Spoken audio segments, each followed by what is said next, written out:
It should be starting in 3 and 2 and 1. Are we? No. Yes. There. We are live.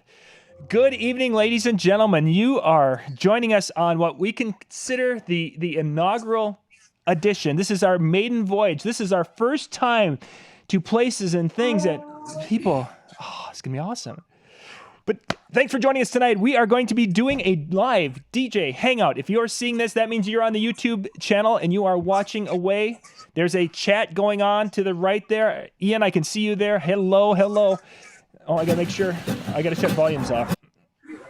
Guys, if you happen to be watching it, our people here, if you guys are watching it, make sure you shut the volume off. Otherwise, it'll feed back through the computer and we'll be hearing it again and again and again. So anyway, tonight we're going to be talking DJ horror stories. Download my mixtape. Let's go around the circle now. The way we're seeing it, the way everyone else is seeing it, guys, is Arnaldo's in the upper. He's in the upper left. I'm in the center top. MJ, you're in the upper right. Juan, you're in the lower, and then Jeremy, you're in the lower right.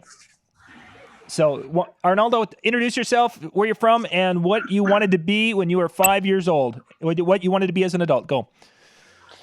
My name's Arnaldo Offerman. I'm from Lakeland, Florida. Florida's that state that's always on the news for screwing something up. So thanks for that. And when I was 5,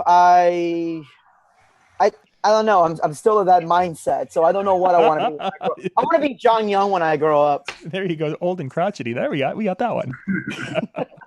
We'll skip over myself because most of you know who I am. MJ, tell us who you are. I am in Dago. I was going to say something funny there. Dago, Montoya. I'm Michael Joseph. I've been a DJ a long time. And a John, whatever, I don't know. When I was 5, I wanted, and I still do. Haven't figured out how to do it yet. I always wanted to be a superhero. See, you are. That I can see that. That would be cool. That'd be cool. I don't know what I had special powers, or I would probably be more like a Tony Stark or Batman with all the tech. and Michael, I think my strongest superhero power would be annoyance. You know, I can annoy you into submission. I've gotten many dates that way, you know. Oh, nice. I think so you're going to be Aquaman? I said superhero, not useless hero. Oh, great. Now we're going to have DC Comics coming down on us. That'll be great. Let's keep going. Juan. Hey, I'm Juan Mauricio from St. Paul, Minnesota. Been DJ 20 years or so. I think 24 years, 91. How many years is that? I can't count. I'm Mexican. I'm Mexican. That's all I am. That's all I wanted to be was Mexican. From little on. So Juan, when are you going to get there? I don't know. Today I'm Mexican. Tomorrow I might be Indian. Indian dot maybe, or is this here? He's not here. Or I could be Indian feather, one of the two. I don't. It doesn't matter. Hawaiian. I've been called Hawaiian. So now we've got DC Comics hating us, and now we have how many ethnic groups that are going to be picketing us? Great, we're not even going to get the show done tonight before we On the upside, Trump just liked this whole podcast, so we're good. Yeah, Trump's now tweeting us. Great. Jeremy. Yeah, Jeremy Breck from Sioux Falls, South Dakota, and I've been entertaining, I've been in the business for about 18 years now, almost going on 19 years. I started when I was 15. And that kind of dates me and shows you how old I am. What did I want to be when I was 5? I wanted to be a professional baseball player. And I always told my parents if that wasn't going to work out, I wanted to be a cheetah doctor or a penguin doctor. So neither of those worked out. And they obviously have absolutely nothing to do with each other. But that's what I wanted to be at 5. Oh, that's cool. See, all these things I learn when we do these shows. Hang on, guys. I'm getting things all set up here so we can be tweeting about the show and making sure. There we go. It just went out in a tweet. Cool. So Jeremy, hey Scott. Hey. Scott is joining us here. Scott, we were just working our way around on the circle, just introducing ourselves. Jeremy Breck, who a guy that looks a lot like him is the bottom of my screen, but he's not supposed to get here till 7:29. So we've got time enough to introduce ourselves and talk a little bit. So, Scott, tell us who you are, where you're from, and what you wanted to be when you were 5 years old as an adult. Oh, I think your mic's off. Check your mic. Yeah, we lost your mic, Scott. We had it for a second. Well, we'll have to come back to you. This is one of the fun things about having a live experience, ladies and gentlemen, is that sometimes things don't work like we want. So you must have shut a microphone off. You may have to go into the settings there and check on that, Scott, to see what's not working right. So, guys, tonight we want to talk about DJ good experiences, good gigs and bad gigs, or bad experiences and good experiences. And we've got a few minutes before Jeremy Breck's going to be joining us. So Arnaldo, I'm going to have you. Let's start off with. I'd like you to share one of those moments as a DJ where you just were like, man, why am I doing this? I'm going to quit and go and run and take another job or something. You got one of those? Here's dead. Is your mic off too? No, I'm just messing with you. Oh, smart. Okay, so this was actually one of my first big weddings. As far as big, meaning we were bringing out lighting truss. We brought a 12-foot screen where a 12-foot screen shouldn't go. All sorts of crazy stuff. And actually, no, I take it back. It was a 14-foot screen where a 14-foot screen shouldn't go. We get everything set up. Everything's good, ready to go. And then I go to get my papers. This was before iPads and everything else, back when I had everything written down. And it disappeared. So I'm frantically looking for all my notes, everything else, my backup notes, all that was gone. The venue thought that my my little leather envelope belonged to somebody else. So they went ahead and put it out, and somebody took it. So now I didn't have in my notes for my bride or anything like that. I went over to the bride and I talked to her and everything seemed okay. She was frustrated. I'm like, look, this isn't me. Venue pretty much took it. So everything got set up.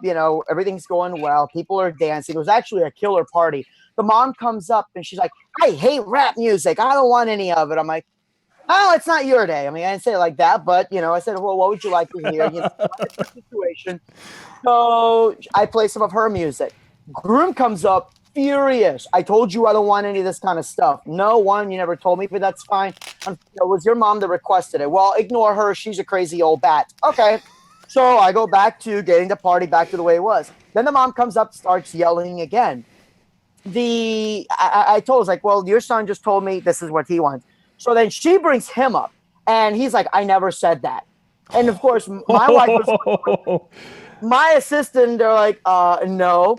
Then they bring the bride in, and she's like, well, where's the huge list of songs I sent you? You never sent me a list. I don't do lists. That's one of the things that I tell my clients. I don't do lists. If you want a jukebox, go elsewhere.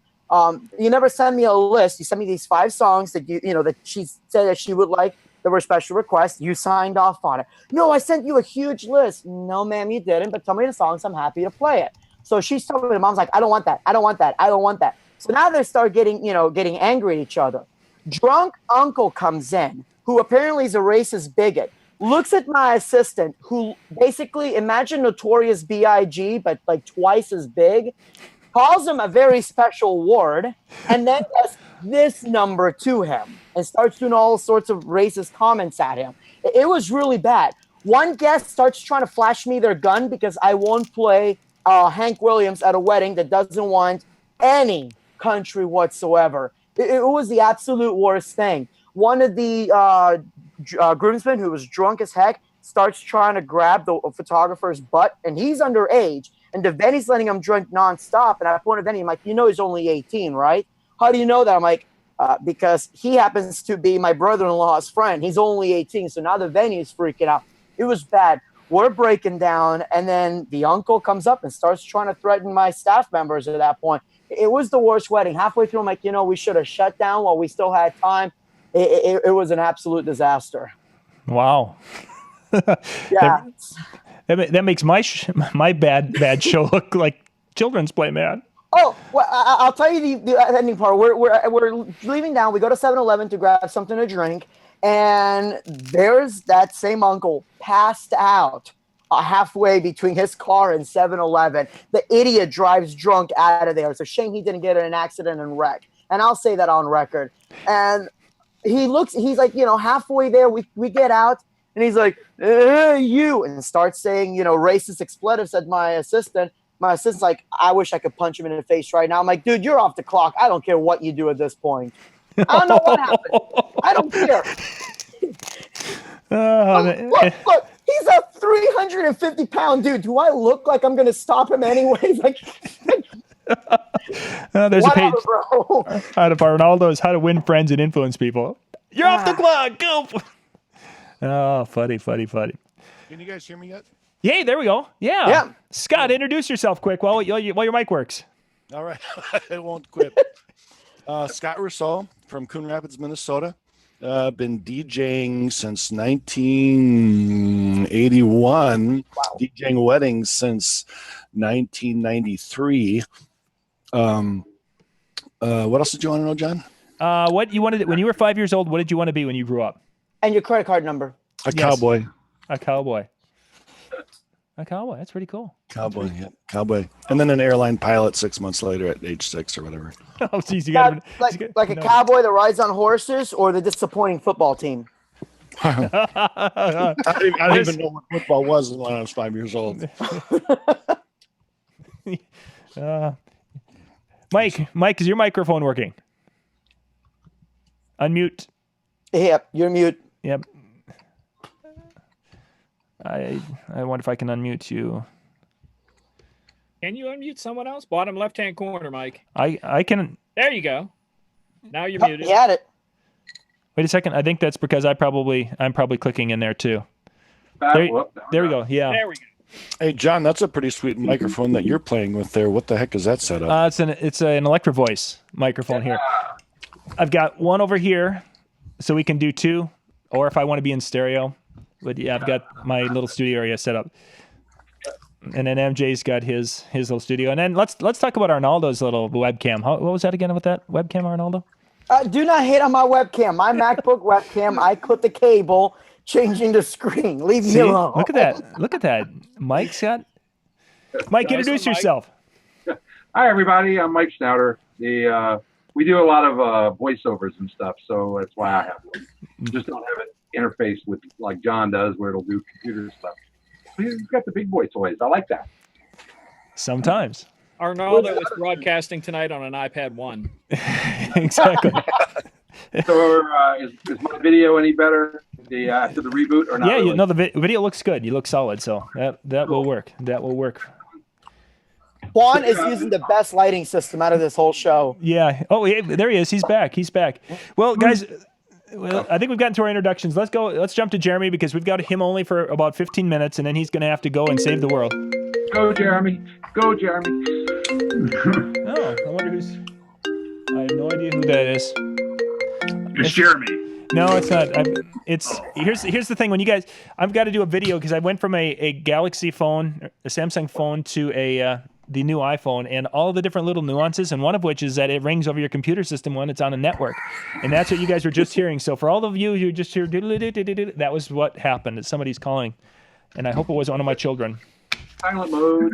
Exactly. Well, that would have still rung across my, even if I had it on, which I did, it would still go across the computer. Okay, Jeremy.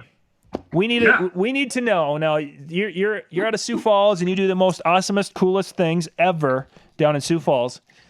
Let's either share it with us an incredible positive experience that was just a heartwarming thing that'll make us all go and we'll want to go over to Arnaldo's and Pet a Kitty, or you can share it with something that'll make us think that we should be sitting in Juan's living room with a flashlight going See, yeah. I think in the non-positive, the bad things that we see, I think all multi-ops would completely agree with me that the most stressful thing in being a multi-op is employees. And plenty of horror stories on that. I don't think we have enough time. Somebody's got a mic feedback. Yeah, somebody who just came on. Chris, there's a microphone switch to mute your mic. Why don't you click that for a minute here? Because Jeremy's about to say something insightful and we don't want to miss it. Are we good? I think so. Yep, I think we got her. Cool. So again, as a multi-op, I think we would all agree that that's probably the most stressful part of our business is just managing everybody else. And next thing you know, you get a call from one of your guys, hey, my girlfriend or something happened and I can't be at the event. It's like, yeah, this can't be happening. So we've really switched to the having an alternate always available in those type of situations. So there's so many horror stories that I could give you when it comes to the multi-op, but there's always those days where you're sitting at home with your family and you're like, gosh, everyone's out, everyone's doing great, I'm making money, so this feels good. But again, I mean, I don't know what overweighs more, the positives or the negatives when it comes to the whole multi-op thing. Heartwarming things. Actually, a wedding I did, not this last weekend, but the weekend before, we had a situation where the bride and groom, they didn't see each other before the actual ceremony. So the first time they saw each other was that walk down the aisle. And I can tell you, I had that experience at my wedding, and it was the most amazing thing ever. But most photographers are always like, well, we're going to have to take more time for this, more time for that. And your guests are going to be waiting in their chairs at the reception. So what we did was, we knew they were going to be going over the timeline. We knew there was going to be about an hour, hour and a half of the guests just sitting in their chairs, not really doing much. So we saw this as an opportunity, and we've done this twice now, and it's gone over amazing. What we've done is we basically collaborated with some of the wedding party, and we've put a flash mob together, and we've trained everybody in the amount of 10, 15 minutes where we'll walk through dance steps. We'll play the song, and then we'll have them do the dance steps with those songs, or with the song. The bride and groom, obviously, they already know every single thing that's going to happen at their wedding. We always want to create some type of element of surprise for them because, again, that's why they hire us. They want something more than just the cookie cutter. They want something that's going to really, like you said, give them that warm fuzzy. Like, yes, this was an amazing decision that we made. So we like to do things that are going to surprise them, whether it be a love story, a voiceover, or whatever it is. But again, there's the right opportunity when it comes to doing a collaboration with the wedding party. You got to be on board with the photographer, letting them know that, photographer, I need you to keep them out until I let you know that they can come back in, because obviously you don't want to be going through the practice and all of a sudden the bride and groom come in and there goes the surprise. So again, it really comes down to coordinating it with all the other professionals that are involved, and just putting the flash mob together, doing very simple dance steps that anybody can do at any age. And when we did this, the bride was in tears because seeing her grandmother getting up and doing the sprinkler, and all these people, all the people that are there to celebrate with them, just automatically being involved in something so awesome. It was really cool to see her so touched by what we created. And they posted some things on Wedding Wire saying, oh my gosh, they surprised us with a flash mob. And yeah, I mean, it definitely takes some coordination. You have to demand that, or you have to command the crowd to create something like that. But when it's all said and done, it's definitely an amazing feeling seeing the results. Oh yeah. Yeah, very cool. Very cool. I had a flash mob happen at one of my events, but that was an event that it was only like 3 of us. So, kind of, I don't have that skill. Cool. And Jeremy, before we jump here, Jeremy, you did a video just a couple of weeks ago about the first dance that they did, the Ed Sheeran. Was that it? Yeah. Yep. Okay. Before you jump here, how did that go? 'Cause for those of you who didn't get, let me set it up a little bit. Before Jeremy did a video, he was showing how to control some spots, some moving head fixtures, 4 of them I believe it was, to kind of do a follow spot for this dance. So take it from there, Jeremy. Yeah. So what I did is, when I first saw the Ed Sheeran Thinking Out Loud video that came out, back in like November last year, almost a year ago. I saw that music video and I'm like, oh, I know the song is going to be huge. I mean, next thing you know, he's playing the song on Victoria's Secret fashion show, or like all these different things. You see the song everywhere. And the next thing you know, you see it. I mean, that was the trending song this year. I think everyone would agree with that. And when I saw that video, I said, I want that moment to happen for one of my couples. When I saw how the follow spots actually followed them in from both edges of the dance floor and followed them the entire dance. And I put it on our Facebook page. I said, if there's any couple who is willing to do the choreography for this dance, I will help you find the perfect videographer to make sure that they capture exactly the steps and the movements and everything. So the bride and groom had a lot of homework to do in working with a professional, making it look good. And I mean, the couple did a great job. You know, they really learned the dance moves. They had the motion, everything. And basically, I mean, I looked at all details of the music video. Again, the moving spots, but then also some simple things like if you look at the part where the chorus actually builds up, the sconces in the background actually illuminate. They get brighter. And we had our Edison lighting over the top. And so when that point of the music video actually kicked in, all of our Edison lighting did that same thing. So it kind of created the same effect for the music video. But again, the cheering from the crowd, I think the videographer put it up there. I think it's at like 35,000 hits in the last month or so. It was just a phenomenal project, and seeing their smiles on their faces as they did all of the dancing and the cheering from their crowd. Again, it's the results that just make you really love what you do. Jeremy, can you share that link with me so I can put that up? Yeah, I'd love to You share bet. that, because that was a really cool thing, and I'd love to see how it turned out, because the setup looked really neat. Yeah, absolutely. Well, cool. We've got more people with us.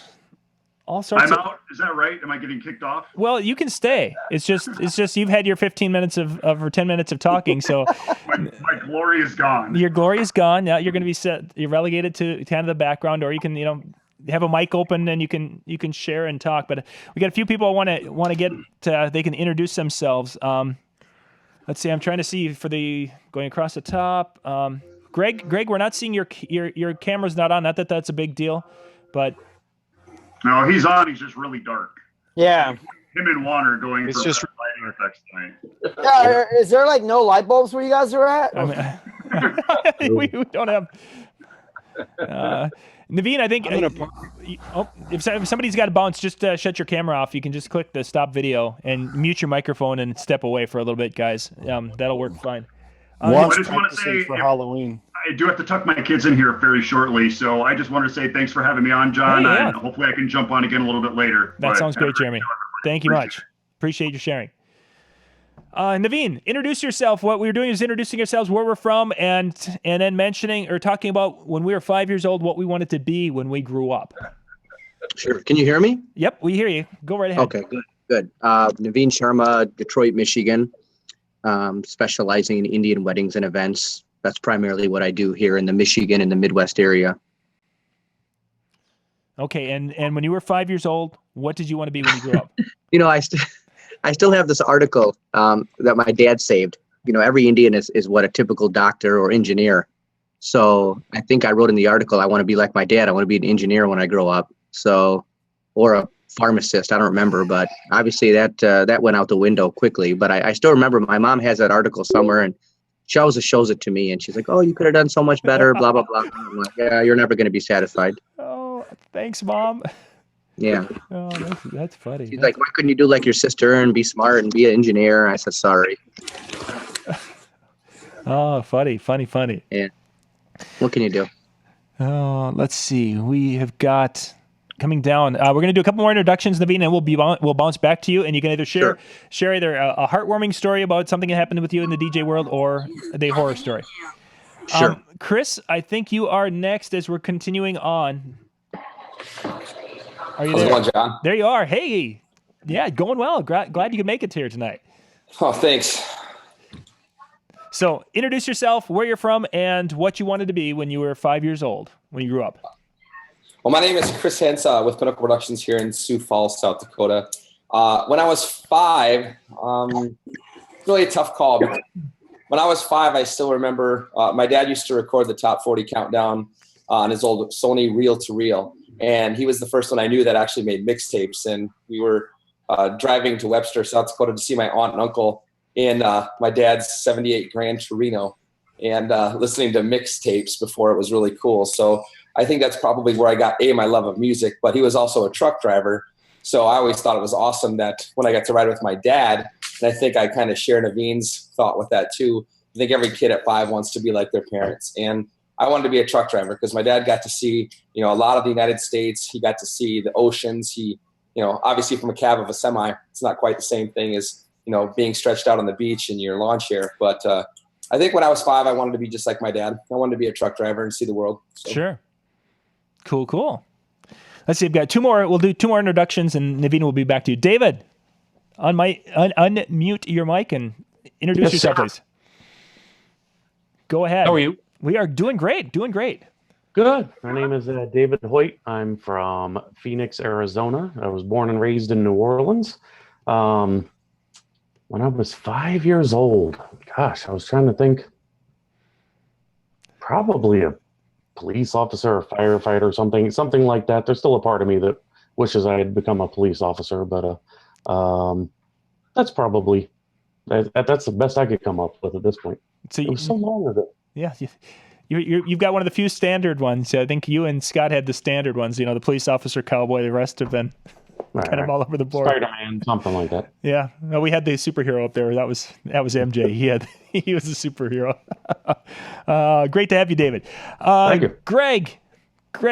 We can see you. You've got that kind of that.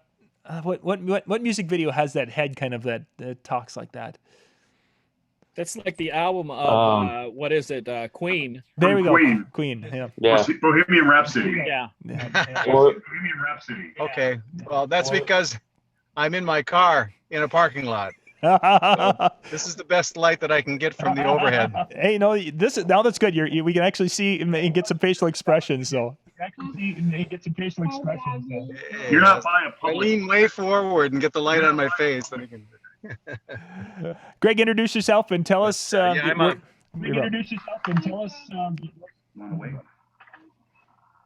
a single op out of Madison, Wisconsin, and I've met a couple of you already at Mobile Beat. I recognize Arnaldo from the DJ News Conference that I went to in 2008.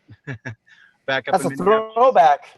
But that's a throwback. It is a throwback. Yeah, that's where I first met you. So when, I think that's when For Schools Only was brand new. Yes, sir. Yes, sir. But when I was 5 years old, I wanted to be either a comedian or a priest. Interesting. One of the two. I couldn't make up my mind. Interesting. Yeah. All I knew was that I was enough of a ham that I wanted to be a performance person. Every time I'd open the refrigerator door and the light came on, I'd do 5 minutes. So, oh, funny. So I end up being an MC DJ. Oh, funny. Okay, I'm going to lean back from the light now and listen. Cool. Make sure if you guys are not on to mute microphones because we do get some feedback occasionally when we're talking. So if you could do that, that would be awesome. Okay, Naveen, it's your moment here, my friend. There you Okay. are. I've got the whole Brady Bunch thing going on here, and I have to go and click and spotlight so you can come up and be full screen. So I was talking to you. Hello to everybody else. I was just seeing who all was on here. Yeah. I actually was so excited. I logged on at 7:20, and it's like John hasn't started the thing yet. And I was like, "Am I late, or did I miss the time?" And because I'm on Eastern time zone, so I didn't get the time memo. Yep. So I went and put my kids to bed and came back. You had asked me about sharing a horror story or sharing a memory, and I, as you guys have seen from Indian weddings, I mean, they're so grand. I mean, they're all big. I was having trouble coming up with something. One memory that I think will always stick to mind, John, was, a few years ago, I had the opportunity to do a destination event. Which I think everybody wants to maybe get in their resume in their lifetime. And it was in Panama City. So it's quite far, and, had to get the passports and the visas and the whole paperwork and all that stuff. And it was just something that I'll never forget. We flew from Detroit to Miami and then Miami over to Panama. There was security everywhere. They had bodyguards for me. I guess it wasn't a good area. I don't know. Obviously I'd never been there. But they kind of had security detail with me. It was a good experience, but it was just scary because of what was going on at the time. And it was just kind of nice to be like a celebrity, to walk in to do this grand event all the way on, across the country. Yeah, that would be very, very cool. Wow. So what kind of logistics did you have for putting that together? I mean, that was just getting gear and such down there, or getting it rented, or how did you do that? I had been in communication with the the host pretty much over email. We hadn't even had a phone conversation, I remember. And they sent me, like, they wired me the money, and that was good because I wanted to make sure. And then they bought my ticket, so I knew it was legit, and made sure I got all the paperwork. And then I flew over there, and then I just told them what my requirements were, and they had, this sound system that they had, it was just ridiculous. Subs, tops, all over the room. This venue was gigantic. It was like a school gymnasium. It was huge. I'd never seen so much sound, and it was nuts. I don't know where they got all that power, but it was definitely, it was mind blowing. They had screens, they had projectors, TVs. We did some video. This was before video mixing was huge, but we did some graphics and videos. But it was just a massive sound system, and I just had to plug my laptop in, and they had made all the arrangements for the gear. Very cool. Very cool. We're just keeping track of the chat room. Also, we've got a couple of different chats going on out there for those of you who are out watching us on YouTube right now. That's neat stuff, though, Naveen. One last question before you jump here. How did they get in contact with you, or how did you get in contact, or how did you guys connect? Excuse me. Sorry. I think I'm trying to. I was trying to remember. It was actually, they had another event previously, and there was another DJ that had done it based out of New Jersey. So he actually recommended me. I still remember he recommended me, and they were like, yeah, you came highly regarded from this guy from New Jersey. And I thanked him, and I said thank you, because a lot of our Indian DJs, we kind of refer each other because we know the business. But sure. It was just one of those things where they only come along like once every so often. So if you guys ever have opportunity, it's definitely great. Whether it's in like Cancun or Mexico or Dubai or Hawaii or wherever, you can go. It's great to be able to do a destination event. Yeah. Very cool. Good stuff. Well, thank you for sharing. I appreciate it. Thank you for having me on. I enjoy listening to everybody else. Yeah. Let's see. One of the things with the software guys, it rearranges us. So now we're in different positions. As far as, if you watch it on YouTube, you'll see how we're now in a different area. MJ, we haven't had you share anything yet as far as a bad or good. And MJ, you've done some things. Let's have you quick share something here with us if you've got something. Yeah, I've been DJing. November makes 28 years I've been DJing. And I've done just about every kind of event. The first bad thing that I have to say is that someone on YouTube has already given us a thumbs down on this event. So there's the first bad thing. Well, that's because Arnaldo's over there clicking. He's going click crazy. Oh, here, look, a link. I can click it. So I tried to remember stories of stuff that happened over those years. So I have a lot, and I will rattle through some really quickly because most of them are really simple ones. One of them, I was hired to do an outdoor event in a field. They were required by the contract to provide multimedia and sound. I get there, they have an all-in-one speaker and a TV. That was my my multimedia and sound, and that's when my booking agent at that time started really getting into more detail of contracts and stuff like that. Another one, club I DJ at almost every single week. The lighting computer did a blue screen of death, and that happened all the time. So it went just jet black nearly weekly. We've had there's a place I DJ'd at. A guy literally walked up the steps into the DJ booth over to the corner, and we all thought, well, is this guy working there or something? He was drunk, and he went over to the corner of the DJ booth and commenced to peeing. True story. I can't tell you how many times I've had people come to a DJ booth and ask for a drink, and I'm like, "This is the DJ booth, not the bar. You're in the wrong spot, dude. Wrong place." Well, you're still mixing something. Yeah, you were mixing. Yeah, there you go. Yeah.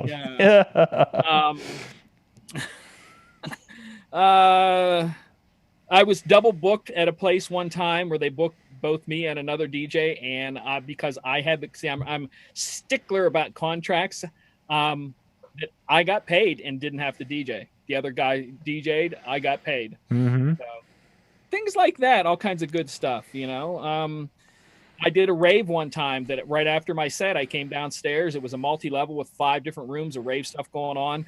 The guy who was putting it on, he said, "You should leave now." And I'm like, "Why? What's going on?" He said, "Well, we got people, we're at capacity." And we actually said we were at capacity an hour ago. And people were literally climbing up the building into the 2nd or 3rd floor windows to come in. And somebody called the police, and the police were coming to shut everything down. And I'm like, I think I'm going to go ahead and go now. My set's done. I'm going to, you know, stuff like that. See, this is all stuff. Probably there's so many, and this is probably what I'm going to finish up with. And if you want to come back to me later, I have plenty more. But there was a place we DJ'd at that this was back when you used CDs. Okay, Mhm. so you have the DJ set up here, and then boxes of CDs over here. And behind where the DJ was, there was a ledge about 1 foot wide that they would encourage girls to get up on there and dance. Okay, so you have girls in high heels and alcohol. None of that ever mixes when it comes to balance. And I couldn't tell you, maybe once a month, a girl would fall off of there onto the DJ thing, CDs flying everywhere, and she's head first, feet up in the air in the middle of the DJ booth all the time. Wow. I'm glad. See, and I haven't had anything like that. I've got the really passive events. Yeah, see, I don't do weddings, so like I don't have any of those kind of stories. All mine are like, you know, people getting tossed out. Yeah, drunk and falling off hills. Shootings in clubs and stabbings and just people. I mean, this dude flipped me the finger one night, and I looked at the bouncer. I said, "He's gone," and the dude just was thrown out, never came back. I don't mess with me. I'm the man who has the bouncer here. I've got the big guys behind me. You just don't, you know, forget you, buddy. So, I mean, like I said, I've got endless stories on there about stuff like that. So if you want more of those, feel free to ask. Sounds cool. Sounds cool. Well, we've got Dan Carpenter's going to be checking in just a couple of minutes. He's ahead of schedule. He's so excited to join us. Dan, as long as you're here, why don't you introduce yourself and such? If you're we lost him.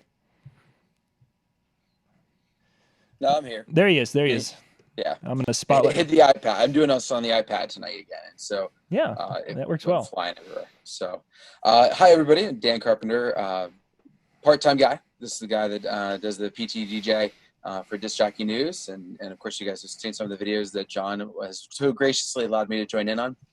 And so yeah, I thought I couldn't wait to join in. Figured, hey, it would be a great time to have some fun and see what all was going on. Yeah. Well, cool. I'm glad you could join us here. What we're talking about, excuse me. And then we were also, when you were 5 years old, what you wanted to be when you grew up. I forgot to mention that. So you got to share that. If I remember correctly, 5 years old, I think I wanted to be a professional baseball player. Well, we've had a couple of baseball players. So far, baseball's got 2 and Superman's got 1. Just saying.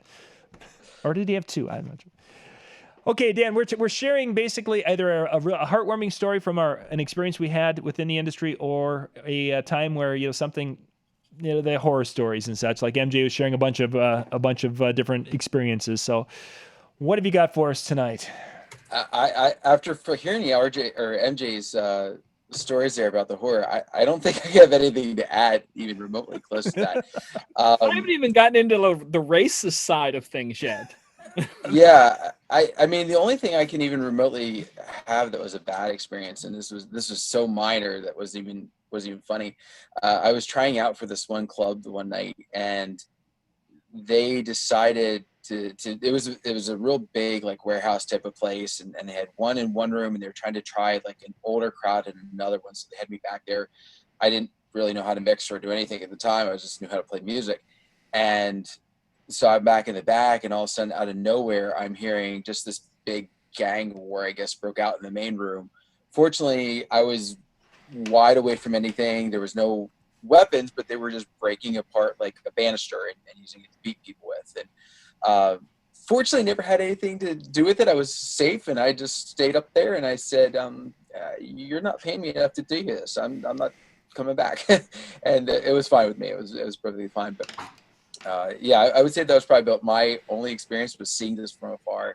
I've been really lucky, and I was afraid to actually even share anything with the horror story because I know this weekend just going to fall apart now that I said nothing's happened. It's it's Murphy's Law. Anything that will go wrong now that I said that nothing. But no, I mean I've been really blessed. Now, heartwarming. My biggest heartwarming is anytime that I have an event and I have a parent come over to me and say thank you for doing this for Bobby and Sue. And, thank you so much for what you did for our son, for our daughter. That to me is the biggest heartwarming aspect that I could ever have. And just this past weekend, I did my smallest wedding ever. There was 29 people, counting myself and the photographer and his assistant. And it was just a real tiny room. I mean, that I played in a bunch of other times with larger crowds, but as far as, this one being real small, and parents didn't get up hardly but maybe 2 songs the whole night. And I'm just like, I was pulling teeth with these 27 people. The end of the night, the dad of the groom came up to me and was just like, thank you so much. This was just an awesome experience. And when I have moments like that, I love what I do for that reason. I love for the fact that I get that opportunity to see the smiles, see the happiness. And that's really kind of why I got into doing what I do. But when I have it come from a parent, I think that's, for me, the biggest heartwarming aspect of it all. Yeah, I've had similar experiences. I definitely understand where you're coming from with that one. That's cool. Very cool. Thank you. I appreciate you sharing. Absolutely. Good stuff. Well, we've got a lot of folks with us here, so we're going to keep moving through here. Scott, you're kind of next in our progression as we're working our way across there. Scott, you got a story you want to share with us? Yeah, take myself off mute. Oh, I've got, since MJ started with a multi-story deal, and as long as I got 15 minutes, actually looks like I got like 25 minutes. Just kidding. Wait a second, I've got that master mute button here somewhere. Well, I'll do a quick one. I have a small karaoke setup, and a guy was double booked, and he had me do this bar one night. I've never done karaoke in a bar before. And it started getting pretty wild, and a lot of people were singing, and it was pretty fun. And then this guy comes in halfway through the evening, and you can tell he was like in his mid-30s, a very hairy chest. You can tell the women were always attracted to him, but he was balding, Uh-huh. And he started mooning the girls and dancing on the dance floor as they were singing and that kind of stuff. And finally, he pulled his pants down so far after they got done singing. I said on the microphone in front of the whole bar, I said, well, there's a guy who's got more hair on his butt than he's got on his head. And they didn't ask me back. But anyway, that was just a fun little thing. A horror story. I got 2. One's a horror story that ended up being okay, and then one is a horror story that ended up turning out very well. I was I don't know if any of you guys, I'm from the Twin Cities, and there's a venue here called the Minnesota Historical Building Society, and it's like a 3-story venue in downtown St. Paul. Lots of granite and marble. All the surfaces are very bouncy, terrible acoustics, but they have the people eating on the main floor. It's kind of a high-end place. If it wasn't a country, it'd be like a country club setting. Then you've got this stairway that goes up and then turns for 90 degrees and goes up again. Then that's where the DJ is. At the top, there's this hallway with granite columns, about a dozen of them, going all the way down to this end of this room. And this room then overlooks, I don't know if is it the Capitol or the Cathedral, something like that, I think John? Cathedral. I thought, I think it's Cathedral. And they set the DJ up at the end. And so this couple, they met on a cruise, and he is like Mr. America, very bulk, very good looking. She is like the ultimate, she could do anything with her body. I mean, she's just built. But I will say, very nice people, just neat. They wanted, usually people want like jazz music for dinner music. These guys wanted classical. Didn't have much, still don't have a lot of experience with classical music. So I bought a couple classical CDs. classical CDs. Hey, they're classical. First one I picked was great. About 40 minutes of beautiful music during dinner. But because I'm so far away from the people, I'd walk down to the end of the room, walk down the hallway, walk down the stairway, turn, go down the next stairway, and just to check the volume level, make sure it wasn't too bouncy, make sure it wasn't too loud or too irritating, and people could still have a conversation during dinner.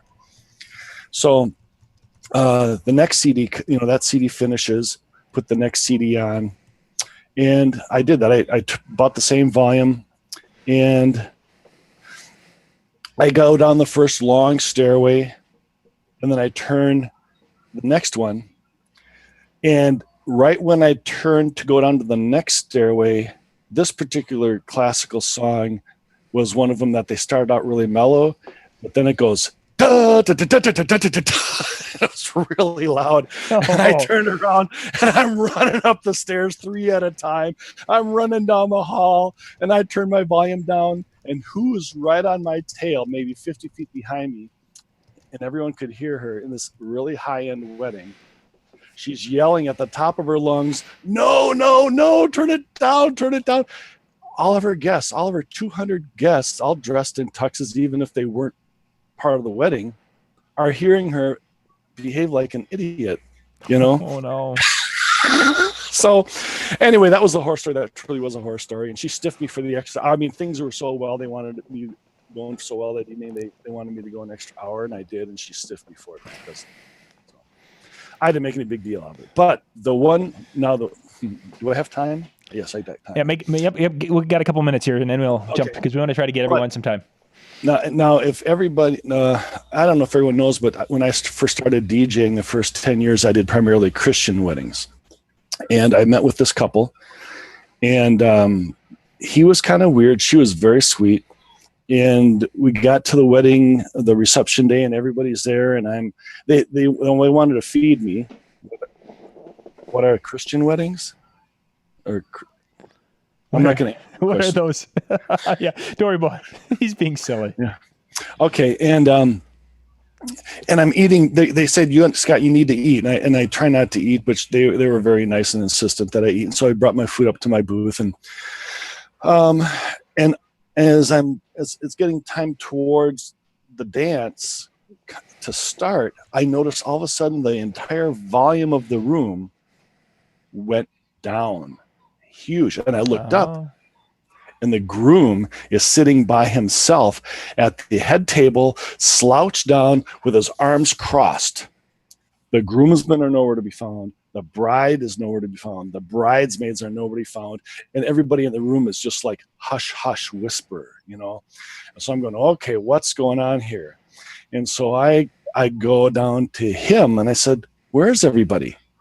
Well, the groomsmen are outside cleaning up my truck. Well, what do you mean? Well, I told them not to. I have a brand new pickup truck, and I told them not to decorate it or wreck it. And they went ahead and threw a box of Cheerios in my side of my truck, and I'm making them go out there and clean it. So I said, okay, well, that's understandable. But we're going to be going. We got to get started pretty quick here. You've got guests kind of waiting. I said, where's your bride? She's in the bathroom. What's she doing in the bathroom? I don't know. She went in there with her bridesmaids. So, okay, well, let me go talk to her. So I go over there, and there's a bridesmaid standing outside, and she's in tears.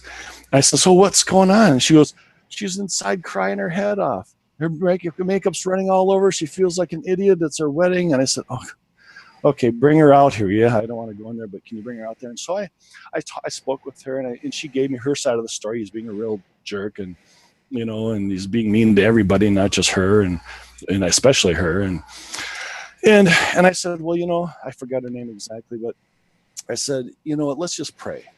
And we prayed, and I said, let's just take control of the situation. Let's not let any outside evil influences or forces just ruin the most important day of your life. And so we prayed. We prayed for about 3 minutes. And I said, are you ready to go? We're going to do this? She goes, yep. I said, okay, you take a few minutes, you go in the bathroom, and I'll go talk to your groom. And so I went back to the head table, and I said, hey, you know what? Your truck, you're probably going to trade it in 5 years. It's going to be gone. And this is your one wedding day. You know, what do you want to remember about this day? You want to remember, you know, in 15 years that your truck that you no longer had, you can't put that as a higher priority than your bride, you know. And I said it in nicer words than that, but you know. And he goes, yeah, I see your point. You know, I said, well, it's okay. Let's get this going. You know, people are feeling uncomfortable, but we want to still have some fun, right? He goes, yeah. I said, okay, you're paying me to have some fun, right? Oh yeah, okay. So, all right. So I went back to the bathroom and checked in with her, and she was ready to come out. And I said, so when she comes out, you meet her, okay? You just don't sit there. You got to stand. So she did. So, well, anyway, so I go up to the DJ booth or the stand where I'm at. It's not a booth; it's just a table. And I got on the microphone. I said, "Hey, everybody." Well, okay. She came out of the bathroom. He stood up. I said, "Hey, everybody! I haven't heard anybody tinking the glasses yet tonight. You know what I mean? So let's start doing it." And so they started banging on the glasses, and he came around. It was kind of like almost like methodical. He came around the table. She came into the room. He came up to the next table. She came up. It was like one at a time, and they finally met in the middle, and they kissed, and everybody just went crazy. And it was a saved evening, and we had a great time, and it was awesome. So, good deal. I suppose all that pent up energy and emotion and the uncertainty all just kind of came to a head. And then when they did that, it was like, oh, we don't have to take our gift back. Exactly. So anyway, that was the catastrophe that ended up turning out okay. Sounds great. Good. Thank you, Scott. Let's see, where are we at? David, do you want us to jump to you, David, or do you want to? You are up next at quarter after. Sure. If you want to share with us, either way, if you got 5 minutes of stuff to do, that's fine. Otherwise, it's either you or Chris, and we're going to head to one of you two guys, and because you guys are the next on the screens as we're going across here. So, me or Chris Hentz? Yes.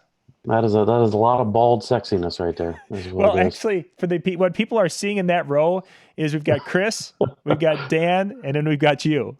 And then I think the Juan is the other one, which of course he's so dark you can't see anything, just a little bit of the silver from the top. And Mike's trying to hold on to what he's got, but there ain't a whole lot left. Yeah, Mike's in the bottom row there. He's. So anyway, enough with the balding DJs. Let me think. I jotted down some ideas on things to talk about, and I guess one of the heartwarming events or moments that I had was doing a wedding up in Sedona, Arizona. Gorgeous venue that overlooks all the Red Rocks. It's the best view of Sedona and the whole place. And my couple was awesome, and they were kind of rock and rollers and tatted up and all that stuff, but really great people. And they weren't really into the first dance all that much, and they had said that beforehand. And they started dancing, and it was Jason Mraz, I'm Yours. And when we went through a verse and a chorus, and she looked over at me and she said, you can cut it. And I thought about cutting it, and I just looked at her and I said, you know what? Nah, just enjoy it. And they were close enough to me to where we could talk, but the crowd was on the other side of the dance floor, so I don't even think they heard this. And they kept dancing. And he said something and she laughed. And then a little bit later, she said something and he laughed. And then a little bit after that, he said something and a tear ran down her cheek. And she kind of buried her head into his shoulder, and they continued to dance and talk through the whole rest of the song.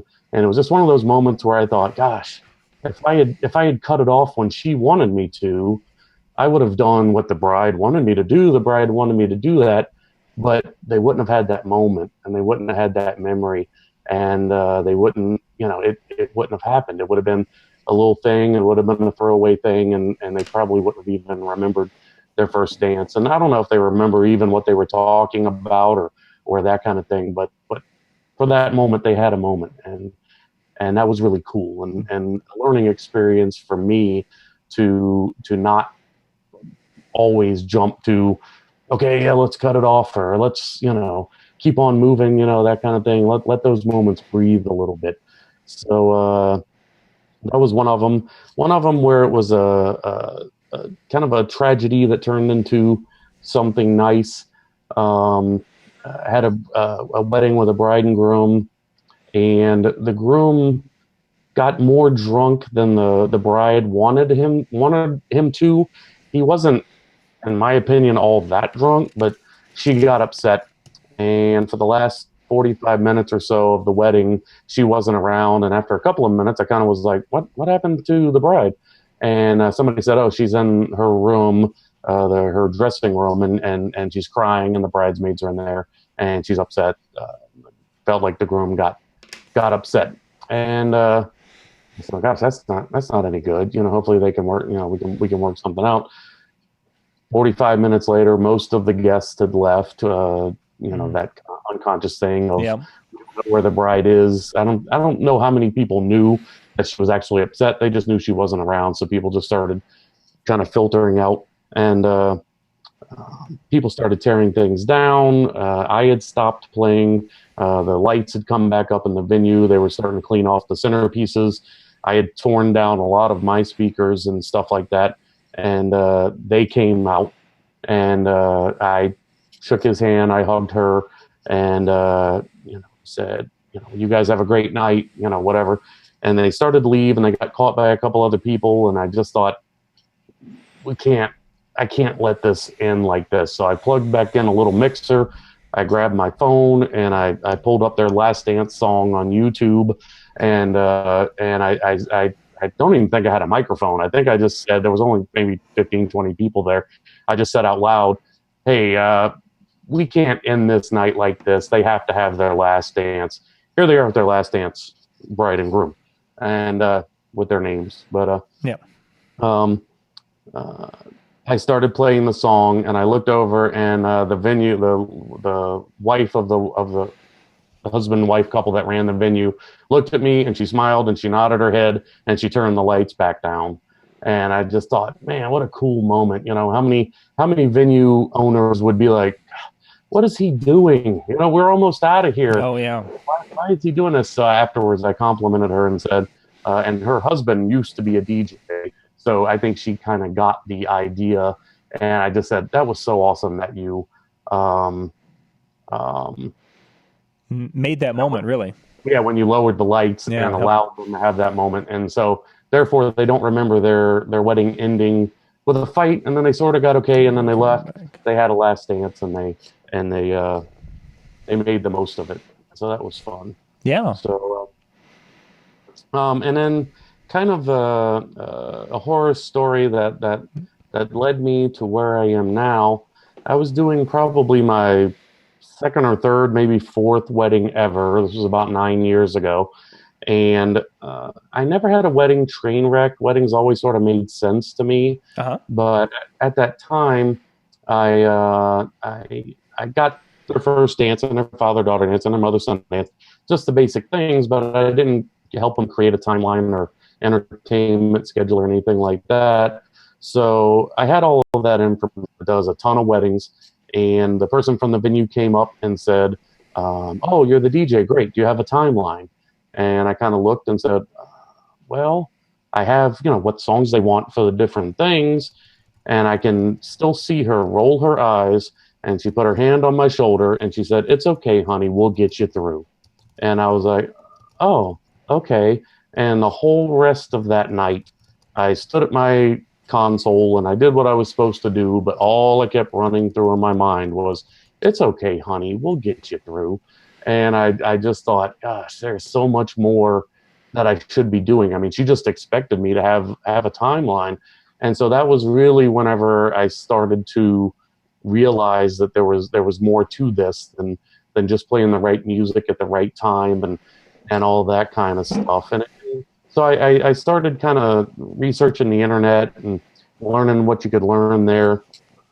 And after a few years, I decided that I would join the local ADJA chapter, which happens to include Scott Favor and Dr. Drax and Mark Sanchez and Robert Walk and a number of other people that are prominent on the speaking scene and that kind of thing. And most of them I didn't even really know who they were at the time. Sure.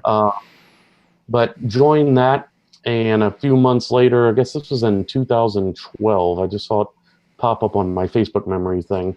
I went to Mobile Beat for the first time, and I had talked to Dave Tournier, I think just on Facebook and maybe on the phone a couple of weeks before that. And he said, come to the Marbecca Hug Fest and find me. I want to talk to you. I said, okay, great. And so I saw Mark speak for the first time. He did Getting What You're Worth 2.0. And after that was over, I literally just went outside and walked down the sidewalk. It was kind of like after you hear a good sermon, you just sort of want it to roll around in your head for a little bit and kind of go, good gosh, what did I just hear? And so, I know lots of people knew that message and that man for much longer than I have. But for me, it was all a new thing. So then that night or the next night, I went to the Hug Fest. I ran into Dave Tournier, and I said, hey, Dave, David Hoyt, you said to talk to you. And for probably 10 or 15 minutes, he just talked to me about the DJ business and why I needed to take a Mark Farrell workshop and what it meant to him and what it's meant and blah, blah, blah. And introduced me to Rebecca and introduced me to Mark. And they coincidentally were doing workshops, a bronze and a silver MC in Phoenix the very next month. So I had gone to Mobile Beat with the idea that I would buy a Gobo projector for $300 or $400. And after that, I went, okay, I don't need to do that. I need to get some training and make myself better. And so I called my wife at home and said, hey, I'm not going to buy a Gobo projector. And she goes, oh, why? I said, because I need to do a couple of Mark Farrell workshops next month. And she said, isn't that more than a Gobo projector? She went, I said, it is a pretty good bit more, but let me explain to you what's gone on here the last couple of days. And I went through it all, and I must have been very convincing, because at the end of it, she said, okay, well, we'll make it work. So that's why she's awesome. And so from there, started taking the workshops, started learning what it is I'm supposed to do in this business. And the upward trajectory has been a whole lot of fun. And Mr. Hintz was in a workshop with me, maybe the first one. And we've done a couple now together. And yeah, it's kind of neat how kind of big the community is and how small it can be. And just all the friends that I've made continuing to go to Mobile Beat and Las Vegas DJ Show and all the rest. It's just been a blast to see where we all can be if we just put in a little bit of effort. Yeah, I mean, unfortunately, you haven't had the real experience, though, to come up to Minneapolis and have a Juicy Lucy with us when we're doing our conclave. I mean, if you could come up and have a Juicy Lucy, then I don't even know what that is, but it sounds fantastic. It's chew beef patties yes. stuffed with cheese, pinched yes. around the corners to seal it in. They sear this thing, so when you bite into it, molten cheese goes dripping down your face and burns you in places, but it tastes so incredibly awesome. I'm in. I don't even care what the content is. I'm in for that. I mean, I don't think Scott, I'm sure you've had a Juicy Lucy. I mean, I'm thinking I'm pretty accurate here, aren't I, guys? Yeah, they're pretty good. I just came back into the DJ business after being gone for about 7-8 years. And so I've had my fill, and my other businesses, which is a Maui franchise. I do a lot of festival events. And so I've really had my fill of fast type foods over the last 8 years, but I'm still addicted. But yes, they are very good. Good stuff. Good stuff. Let's see. We got Chris up. You've scheduled in 5 minutes, Chris. Let's jump to you, and then we'll grab a couple of the other guys. If you got a couple of things there for us, Chris, to share. Yeah, absolutely. And I think for David, he's got to decide if he wants Mats or 5/8 Club. I guess if you're going to be Juicy Lucy connoisseur. Yeah. You're close enough. You've been to both with it. I've been to 5/8 Club. I've actually never been to Mats, but everybody says that that's the original. So we'll have to try that sometime too. It's a really small place, so you can't get a lot of us, especially some of us are a little bit bigger boys, and you don't. Yeah, those of us wearing mediums, it happens. So what do you got for us tonight, Chris? Well, I was just actually listening to a lot of the commentary and everything from like the training stuff and the horror stories and, everything from karaoke shows to club shows to wedding shows and trying to remember or maybe not remember some of the incidents that have happened over the last years and what's kind of, brought us to where we are today and stuff as well. But first thing I'll share is a horror story. And we've all been to weddings where you see, kids that just run wild. And it's almost like an excuse for, parents to bring their kids to not have to babysit or pay a babysitter because all they do is run around and jump on our uplights and wreak havoc, Yeah. So, and I don't know, it's like a moth to a flame with the uplights. The kids just like stare into them, and I swear they get a migraine so that they stop. That would be a very good first start. But it was probably about 3 years ago. I was playing a wedding over in Iowa, over at Arrowwood Resort in Okoboji. And there was a lot of kids at this wedding, and that's not uncommon. I mean, I would say every other wedding, there's just seems like to be a ton of kids. And if you play, Let It Go, or you want to build a snowman, you become their best friend. And right. They want to hang out with the DJ all night, which, doesn't work so well with, 30-year-old single women. But that's a whole other story. So what happened was there was 3 of these kids, and they were running across the dance floor, and then how they slide on their knees. The problem is the cake table. Oh no! Was right in the middle of the dance floor, and there was 2 little boys in particular that kept running by it, and seemed like they were getting perpetually closer and perpetually closer. And I asked one of the little boys, I said, "Hey, where's your mom?" And he goes, "She's over there." So she brings me over to his mom, and I said, "Hey, I don't know you, but the kids are great. They're fun. They're full of energy, and that's exactly what we like. But they're getting really, really close to that cake table. And I know because I talked to the lady who delivered it from Des Moines, Iowa, which is a 4.5-hour drive to deliver this masterpiece cake. And it was literally the most beautiful cake I've ever seen, legitimately in person. Pinterest, I've seen some other stuff that's pretty awesome. But in person, this was a masterpiece. And I said, I'm just afraid that they're going to get too close to that cake and they're going to tip it over. Yeah. And she's like, they won't get it. They're just playing. They're just having fun. Their kids will be kids kind of commentary. So, you let it go. It's about 20 minutes before we're going to introduce the bridal party. And, we're supposed to go from introductions directly into cake cutting, directly into the blessing. Pretty normal stuff. Well, wasn't 10 minutes later, same kids running across the dance floor, do the slide, hit the corner of the table. The cake buckles, boom, cake everywhere, all over the middle of the dance floor. And I literally look over at her mom, or the kid's mom, and I go,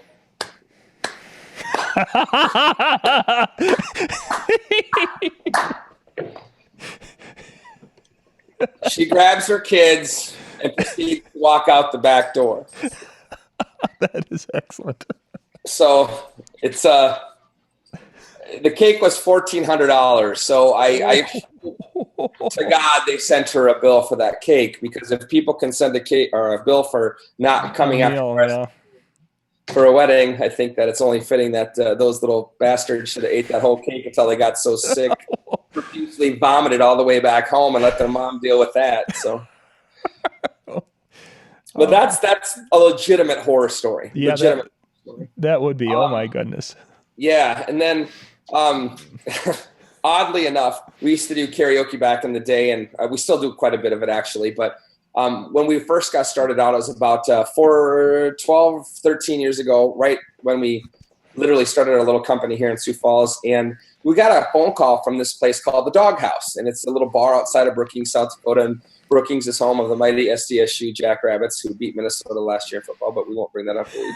But anyway, get a call from this guy from the dog pound, and I'm like, cool, so we'll go check this out. It's Dog House, I'm sorry. Yeah. So he asked us if we would be willing to do a karaoke show that Thursday night, because they had a normal guy, and he didn't want to do it anymore, blah, blah, blah. And I'm like, okay, cool, no problem. So we'll do the show, charge them a little bit more than what we would have in Sioux Falls because of mileage and such. But we go up there and we think, oh, cool, it's going to be a college hangout. You know, they're doing all of these cheap drink specials for the college kids. Might be a good way to get some more stuff on the campus. And so we get up there and we walk into this place, and it's not a very big place, but it was, you know, it's kind of podunky, you know, wood ticky, country, whatever you want to call it. And so you set up in the corner over here, and bar is beautiful, good lighting and stuff like that. And there's a door to the, you know, you walk in to the left, there's another door, another set of doors, and there's some lights and stuff back behind there. And so they set up in this corner. We get everything set up in the corner. It's about, a girl walks out with pasties and panties, you know, and I'm not sure if that's a blessing or a curse, because find out that the doghouse is a strip joint where they do karaoke next. Good story, but it was pretty interesting that these girls are willing to dance half naked, but they're scared to sing on the microphone. It's odd. They'll strip, but they won't sing. That's funny. Yeah, one's bare-assing and one's embarrassing. Yeah. So. Oh, right, my David.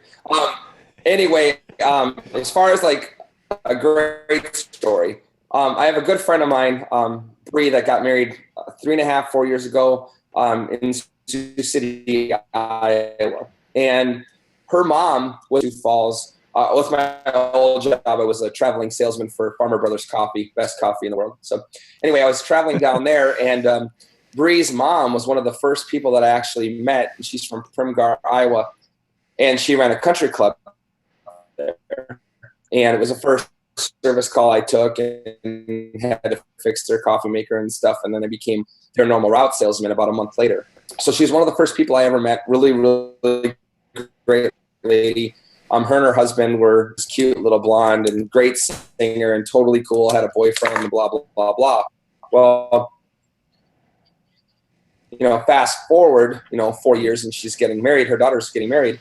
And Janet had lost her battle with cancer about 8 months before the wedding. And Bree's mom was basically her best friend, and obviously her, you know, husband's best friend as well. I mean, Marlon's, you know, I think he's probably 53 or 54 right now. They got married at 19, and I don't think he ever washed a load of laundry in his life or, you know, anything like that, because he was, you know, the breadwinner, and his wife did all the other stuff. And when he, you know, she passed away, you know, he had to learn how to be, you know, a house mom and a, you know, a house dad, and he had to take on both roles and stuff for their family. And it was probably about 6 months before that I first heard about the magic of, you know, audio editing, taking Bill Herman's workshop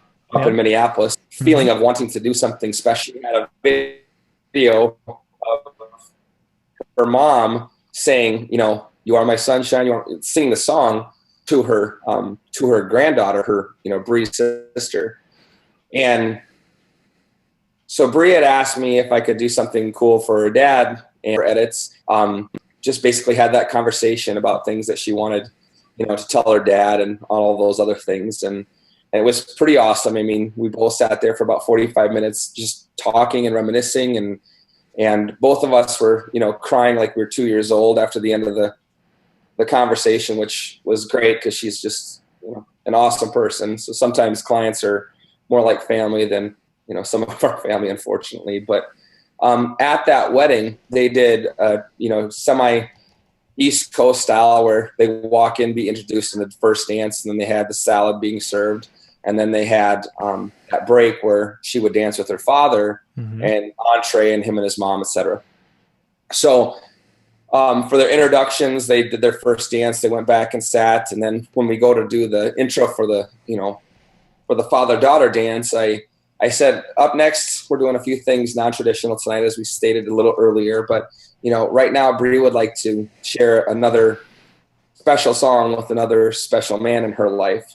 And, you know, a lot of you know Marlon. His best friends call him Fish, and Bree is lucky enough to call him Dad. And he came out to the dance floor, and he's already starting to tear up a little bit, you know. Right. And Bree knows what's coming, but she doesn't know what's coming. She hasn't heard the final edit, you know. And so to start the song, she did My Little Girl by Tim McGraw, Uh-huh. and how it talks about asking the hand for marriage and stuff like that. And I asked her in the song, you know, what it meant to, or in the interview, what it meant to have, you know, her dad take on both roles and how much they both missed her mom. And during that break, we extended the break a little bit. So we looped in You Are My Sunshine, My Only Sunshine, just really, really softly when she's talking about her dad and her mom's marriage. And they both start crying, and the whole room is crying because they all know what happened. Sure. And when that song ends, you know, everyone is, you know, clapping, everyone's paying attention, everyone's just, from creating moment standpoint that, you know, I've heard a couple of times about creating these moments. When you can have something like that, I don't know if there's a better job in the world that knowing that you took something that could potentially be a landmine, someone passing, and you create this, you know, amazing moment that no one would hope to ever forget, I hope anyway. And it was kind of funny because when we're doing that introduction, you know, her dad is standing there, and as soon as he hears his daughter say, you know, my dad is, you know, loving, awesome, blah, blah, blah, you know, he literally, like, he's dancing with her, you know, on the side, and he goes like this. You know what I mean? Because he knows I'm going to do something that's going to, Make you know, him cry, tear up. And yeah. And even though he gave me the bird afterwards, he gave me the, you know, probably the biggest hug I've ever had a father of the bride give me. And it just makes those weekends that we stay away from our family and our friends, it makes it so much more gratifying when you know that you can do something that very few people can. So yeah. Great story. Thanks. Yeah, very good story. Cool. Thank you for sharing. I appreciate that. Oh, my pleasure, guys. Wow, he went and hit everyone right in the feels with that one. Oh, great stuff. Okay, who's gonna follow that? Oh, now we're out of order again. So I'm gonna try to see who we're up to. Mike, do you have a story for us? If you can unmute. Yep. Can you hear me now? Yep, we can hear you. Hi, everybody. I do. I have a couple stories, but I'm going to condense it down to just two really short ones. Hello, Red Lips. Hang on. I'm going to reach over and turn on a light. There you go. Yep. And yeah, I go from pale to red lips, whatever. So anyway, so let's move on with it. Friday night, this past Friday, was one of the worst wedding experiences I've ever had in my life. It was a last-minute booking. She booked me a week and a half ago. And we had a quick meeting. There were some flags that came up at the meeting that concerned me, and I brought them up and addressed them. Like, you know, she was wanting like 100% control over the playlist, etc. And so after we talked, she assured me that we would work it all out and everything would be fine, and she would meet me in the middle, etc. And a week later, you know, the week of the wedding, we're having this meeting and trying to finalize the paperwork. Well, she decided that she didn't need to come. She sent her groom, who works offshore, and decided that she wasn't going to be a participant at all. And so I asked him what was going on. He said, I don't know. I just came in from offshore yesterday, and she told me that I have to show up for this meeting. So he didn't know a single answer to a single question except how to pronounce his last name. And so then we ended up calling the maid of honor, who was at the bride's house, standing in the bathroom, asking her questions while she washes her daughter. It was the most awkward wrap-up meeting I've ever had in my life. So fast forward to last weekend, and so this is a Friday night wedding, and so everything seems to be going fine. It's a ceremony and a reception in the same location. She pretty much left everything up to me as far as ceremony, music, prelude, interlude, and she just wanted one song for her to come down the aisle. So get past all of this to the buffet, and then finally to the open dancing. Here's where the disaster comes in. She's running over to the DJ table, literally pushing on it with a beer in one hand, leaning over my laptop and telling me every single song to play next. The groom and his guys finally come over, and they're pushing on the other side of my table, and they're telling me, don't listen to her, play my songs. Well, the bride wanted 100% booty, rap, hip-hop. The groom wants modern rock. And then, as if that wasn't enough, now they're arguing on their wedding day at my table over what song I'm going to play next. And this went on all night, just not once. And then finally, the mother of the bride comes over, and she wants to request a song. And I said, sure, I'd be happy to play it for you. What would you like? And she says, I want Led Zeppelin, Kashmir. In case you don't know, this is an 8.5-minute classic rock song. So I start the song, and the bride immediately runs over to me, and as she is now fussing, going, why did you play this song? And I said, your mother requested it. Well, that bee has done everything she can to destroy my wedding day. I don't care what she asked for. Don't give it to her. I'm like, well, how am I supposed to handle this song? And she goes, 2.5 minutes, and that's it. Kill it. And I'm thinking, boy, this is going to be like an all-out brawl if I just stop this song. So for the first time in my life, I used technology to seem as if a song was skipping. And, wow, I'm really sorry. I'm going to have to jump songs here. Mm-hmm. And I got out of it that way. But all night long, they were just back and forth and back and forth. Wow. So I have another story that I want to share, and it's not too long. This one happened back around 2008, 2009, and I had 3 really bad weekends, and this particular one is number 3. There's a really fancy place here called Rip Van Winkle Gardens. It's expensive. They always do outdoor ceremonies. There's a lake in the background, and then they do the indoor reception. Sure. The mother of the bride hired me. And I was having trouble getting information and communicating with them. But the week of the wedding, I always have a tendency to call on Tuesday to follow up and see if there's any last-minute changes. Mm-hmm. I couldn't reach the mom, so I left a message, and she called me back on Wednesday. And as soon as she answered, she said, Mike, I've got great news. The wedding is still on. So obviously I've missed something. So I said, what have I missed? And she goes, well, the best man and the groom have been friends since they were 2 years old. Okay? Well, he was at Fort Polk, and he killed himself yesterday. So I'm like, he did what yesterday? He killed himself. That's what I thought you said. Okay, wow. Yeah, the best man at Fort Polk committed suicide the week of the wedding on a Tuesday, and now I'm communicating with mother on Wednesday. And I'm like, okay, so what do we do for the best man?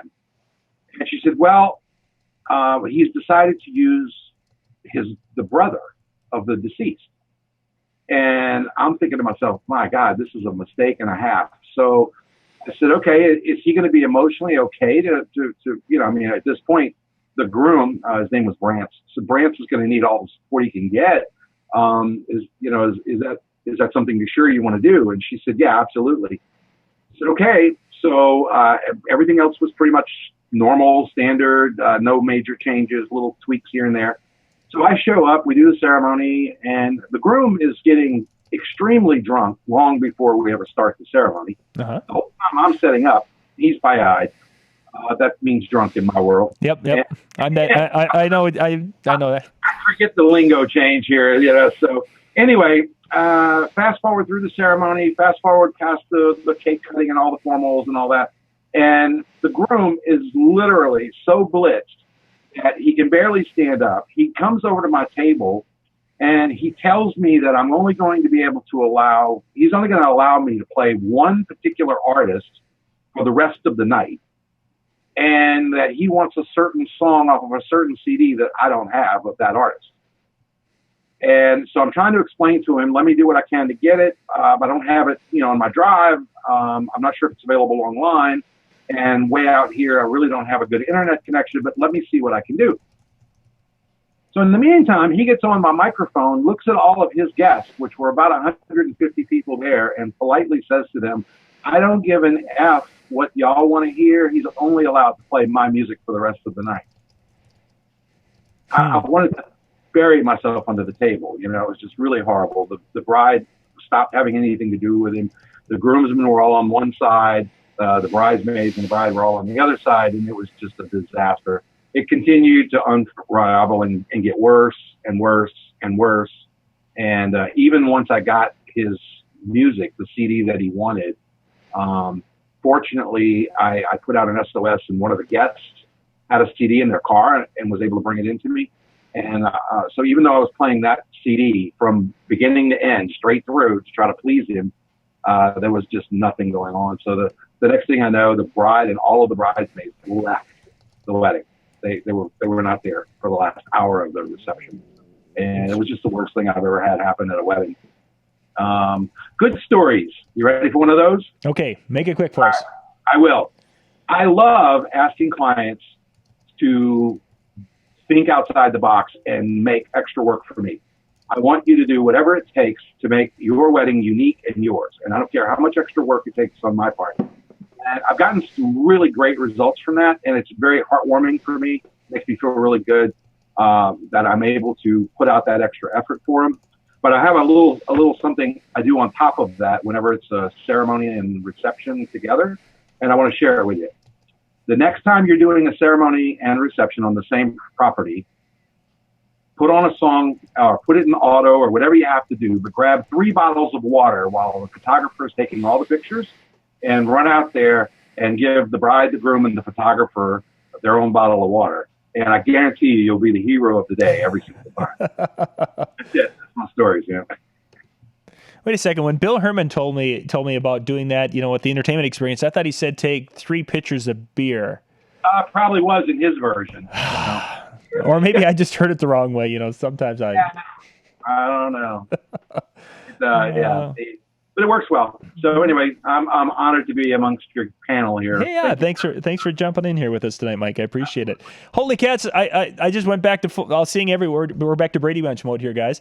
Greg found a light. It's awesome. Juan almost found a light too. Yeah, I just a lighted area here so that maybe I could actually let people see my face. Nice. Greg just watched a tutorial on flicking a light switch. Yes, indeed. So I'm still out in the park. I'm walking around I'm looking at my cell phone. People are like, "What's up with that man out there? He's kind of weird." He's like, pretty sure.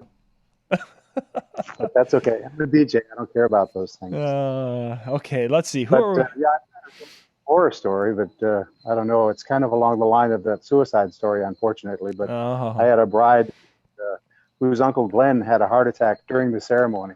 Ooh. And by the time Nick got there, he had passed away. So that did kind of put a damper on the reception. Okay, so what did you guys do? I've never had that, thank God. But what do you do? We opened up when the reception got started. We just opened that particular can of worms by mentioning to the crowd that I'm sure you're all aware of what happened to Uncle Glenn, and we want to dedicate a song to him before we start out tonight. And so I had been thinking about it for a long time, and it seemed to make sense that I would play James Taylor, Fire and Rain. And that kind of worked out okay. People got in the mood. It was a event with a lot of Air Force airmen in there. So the next song that I played after that was that ballad from Top Gun. What's the name of it? Take My Breath Away. Take My Breath Away. So we ended up with all these airmen dancing with their steadies, and it looked like a scene from Top Gun. So from there, we moved right into some Top Gun music, and it went from there. But we had to acknowledge it up front because it was in the back of everybody's mind. For sure. And once we had that muffin out of the room, then the rest of the evening proceeded okay. But where do you go? Oh, yeah, for sure. What a potential landmine. But yeah, I think you did a wonderful job with that. For those of you out there watching, that's great. Greg handled it exactly the way I had a similar, not death, but a very recent death. And in my particular case, I was playing a song Grandpa died only a few days before, and they had the funeral, I think 2 days before, and they played Garth Brooks' The Dance. A guest requested it, didn't know anything about it. It wasn't on their do not playlist, so it was played. My whole room is now crying, or basically 3/4 of the room is in tears. And it's like, okay, once I found out, it's the choices were either to, okay, ignore it and try to go on with the dance, or we could have, and it just, while this song is going on, and it's a short song, grabbed an uncle, and we had a moment of silence, and he did a little quick prayer afterwards, and then we did another slow song and got back into but we had to acknowledge it. If you don't acknowledge it, that's going to be a problem. Yeah. Cool. I was talking to a videographer friend of mine, and he had, I want to say it was one of the dads, his dad or the groom's dad or the bride's dad died at the reception, and taken off in the ambulance and that kind of thing. And they kind of thought for a while about what to do, and they came back inside and they said he would want us to keep going, so that's what we're going to do. Yep. And the DJ at the time had the groom get on the microphone and say, hey, we know that he would want us to keep doing this, so we're going to continue to celebrate tonight, and that kind of thing. And I thought, wow, what a great, I don't know if that was his idea or the DJ's idea, but like, if the DJ, it reminded me that I would probably, there's a chance that I would have been like, okay, I'll let everybody know that we're going to keep partying. But if it came from me, it wouldn't mean anything. But coming from the groom, it meant everything, and the party would be able to continue. So one of those little, gosh, how do you handle something like that moments? Yeah, that's on very a tough. we had a heartwarming side story along the same lines, but we had a grandmother who couldn't make it because she was in a nursing home out of state. And so I had arranged for a relative to stop by the nursing home and record a short video message where she was able to remember a time when they all went shopping together and just wished her well and all the love in the world and so forth. So I didn't have a way to show the video when I received it via text message, but I did take the audio portion out, dressed it up in Audacity, made it clean, intelligible, and then played it right after the toasts with another special message from Grandma. Well, I was not aware of the fact that since the time the video was taken and the time that I played it, she had actually passed away. Yeah. I got a $300 tip that night. Oh, wow. just it was crazy. Yeah. I mean, it was a way of capturing something and presenting it there for the whole crowd that they were just, it was breathtaking. Yeah, I and imagine. That's what, and said before tonight, that's the opportunity that we have because of what we do to touch people's heartstrings and make a difference. Yeah. Powerful stuff. Yeah, that's MJ. That's why we're wedding DJs. I just wanted to point that out to you. I'm sitting here trying to think of what my heartwarming story would be, and it doesn't. Oh yeah, there would be one. Because and it's really sad. My most memorable, and please don't judge me on this, because I'm not a people person. Anybody who knows me knows I'm not a people person. Okay, so this is why I don't do weddings and very few private parties and stuff like that. But my most heartwarming moment, and again, this is going to sound so selfish, but I DJ'd at a club here in the city called Rock Jungle, and it had a capacity of about 2,000 or 3,000, but it could fit more. It had a smaller capacity because of how many doors it had. So they always were over capacity. Mm-hmm. And that's like the most memorable thing to me, seeing 4,000 and 5,000 people bouncing up and down in unison to, back then we were playing EDM. It was like trance and stuff like that. And just the energy of 5,000 people moving in unison to music that you love, that to me is why I DJ. When I get nights like that, and it just, I can't even explain that, looking out at that sea of people and just feeling their energy and the crowd and the sound and everything. Doesn't really have anything to do with like individual people, but right. The whole crowd that night. So, but you guys, all the stories I'm hearing about the way you handle these situations, I commend you all. Incredible heart and personality towards these people. You guys need a pat on the back for real. Yeah, it's really really cool when you get the things that the adversity that we run into in this profession is pretty intense. But yeah, it's neat when people rise to the occasion and save the event in many cases. So cool. Let's see, where are we up to? Trying to see. Okay, so Ed's not here yet. That'll be good. Juan, I think we're up to you. Son of a gun! I thought I was getting off the hook. No. Well, hurry up. He's going to run out of battery for his slide really soon. It's funny because the battery is running low on my phone. I just looked at it. I was like, oh. Greg, can you send him a video to that tutorial you watched on how to flip a switch? Yes, I need to see that, please. Not the one where the guy's got the screwdriver and goes, and his friend like freaks out. Not that one. I don't want to see that one. But I started out as a karaoke jack for a friend of mine, and just kind of helping him out every now and then. And I ended up they were looking for a DJ in the bar that I worked at, that he worked at, and I stepped in there. It turned out to be the guy I worked there was my second cousin, who I didn't really know him that well, and he was one of those. He was trying to be a scratch DJ, and all he could do was go wiki wiki wiki wiki wiki. Kid you not, everybody hated him, and I came in and took over because he just couldn't do it anymore. But I really don't have any bad stories. I think the only one bad story was the one bar I worked at. I was the karaoke guy there and the DJ and bouncer and everything else there for about 6 years. And they sold the bar, and the new owner took over, and everything was fine. I was there for about 6 more weeks, and one day the new bar owner came in and was drunker than drunk, and it was a Friday night. It was only one bartender in. It was a smaller bar. The owner came in drunker than snot, and he just was ordering everybody around, telling everybody what to do. And the manager came over to me a half hour early and said, "Hey, can you call last call?" And I was like, "Okay, not a problem." So I called last call. It was 12:30 because I think the bar still closed at 1 o'clock at that time. Yeah. And so I said last call, and here comes the owner. He's just stomping his feet, and he's yelling across the bar. And the bartender's trying to serve all these people there at the bar. There's probably about 100 people in the bar, and it's just him. And he's like, "What the heck's going on?" And I said, "Hey, I'm sorry, but I was just told." The manager came over to me and asked me, "Call last call," and that's because otherwise I'll be here all night long trying to serve everybody. So I did, and needless to say, the owner left. Thankfully, they got him out of the bar, and he was a little PO'd. But the following week, I get a phone call the day before I was supposed to work. I had Monday and Tuesday off, but I was supposed to work on a Wednesday, and one of the managers called me up and said, "Hey, you need to come and get your stuff. Your services are no longer needed." And I didn't know what to do because I was there for 6 years. People knew who I was. They came in particularly for me.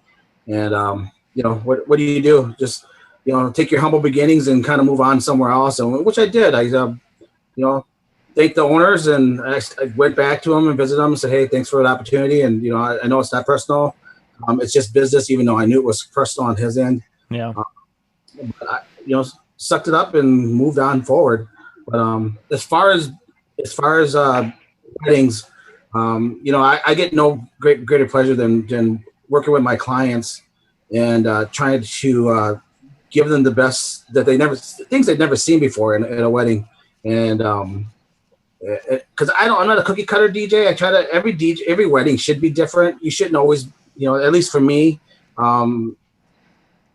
I try to give them something they've never seen before, and I do work really hard on doing that. And nothing greater than when they come to you at the end of the night, says, you did something tonight I've never seen at any wedding before. Thank you very much. Everybody's going to be talking about it, and that's what we do, is making sure that we create those moments for everybody, and that's what I like to do most of the time. So short and simple. Yeah. Well, cool. Tales from the deep sides. Cool stuff. Oh, there's 9 of us yet. We've been going here for, goodness, an hour and a half. Yeah. Cool. Well, thank you guys for hanging out with us. And we've got about 15 people. We've been bouncing between 15 and 20 people watching, which, of course, when you're doing a long show like this, when you can keep people watching, they're just as, waiting for the kitty to come out onto the show. Or they're wondering how long will Juan's battery last on his cell phone. I don't know which one. It's still going. It's still going. I gotta say something about you guys are talking about Juicy Lucy's. One of the bars I did work at just recently for about 2.5 years in St. Paul is Shamrock's Irish Nook, and they also own the Nook on up the hill from that where they're at. But if we need a Juicy Lucy and need a lot of space, that's where we need to go is Shamrock Irish Nook, because we could have a private room for ourselves if we ever need to. All the people that have no idea what a Juicy Lucy is just think this conversation just went in a whole different direction. No.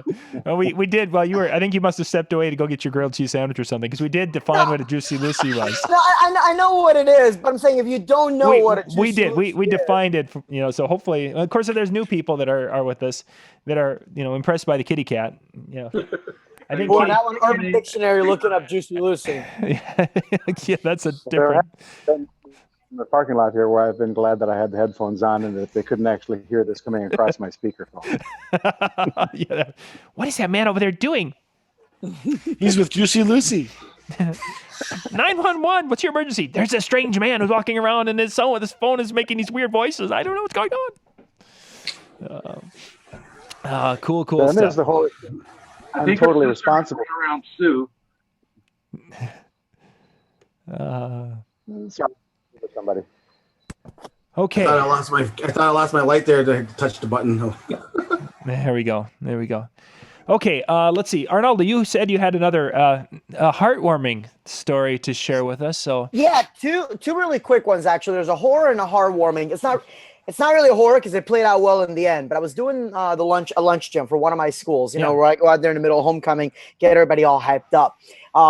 This was one of the busiest weekends ever. I'm dealing with 9 homecomings, 3 other events, whole bunch of different stuff. For some reason, I can't remember what it was, I switched vehicles. So I moved the equipment from one vehicle to the other. I get to the event, an hour and a half from my house. I'm like, oh, I forgot my laptop. That's awesome. So I was already freaking out because, of course, the night before I decided to be really smart and update my phone. So I had no music. I had maybe one quick playlist. Oh. And I'm telling you, thank God the technology made it where everybody can DJ, because I was literally mixing off my freaking Apple Watch the entire time. No way.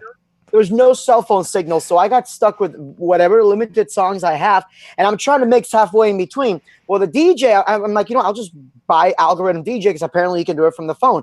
So I had this tucked my phone underneath my system so nobody could see. If somebody came up, I tell them, oh, yeah, I'm DJing off a USB stick or some other BS like that. And instead of beat mixing, I'm just kind of segueing halfway through and hyping everybody up while I'm on my watch. So people are like, why is this nerd over here on his watch trying to DJ at the same time? Luckily, I found one of my last mixes that I posted online, and I'm literally David getting it and mixing everybody up. Teacher comes up, oh, it was a great lunch, Jim. I'm like, oh, thank God, because I didn't have my laptop with me. This dude comes up to me. He's like, hey, man, what are you doing? I'm like, I'm mixing. He goes, bro, I'm a DJ. What are you doing? I'm like, yeah, I left my laptop. He goes, oh, yeah, we've been there. I'm like, yeah, thank you. So don't tell anybody. All right, appreciate it. But going off on the whole everybody can DJ thing, this is my heartwarming story. So I had a wedding years ago where we did a final console the day before. I mean, I was kind of panicking because I couldn't get a hold of the clients at all. And I finally get a hold of them, and they're like, I'm so sorry. We've just had a lot going on. I guess it was some personal things. And I mean, really, why bother planning your wedding, right? So, I mean, we made everything work really well. I get there the day of, and I'm not, this wasn't where I was working with somebody else. It was just me working by myself. So it was an outside wedding outside of their home, beautiful property. Here's the dance floor.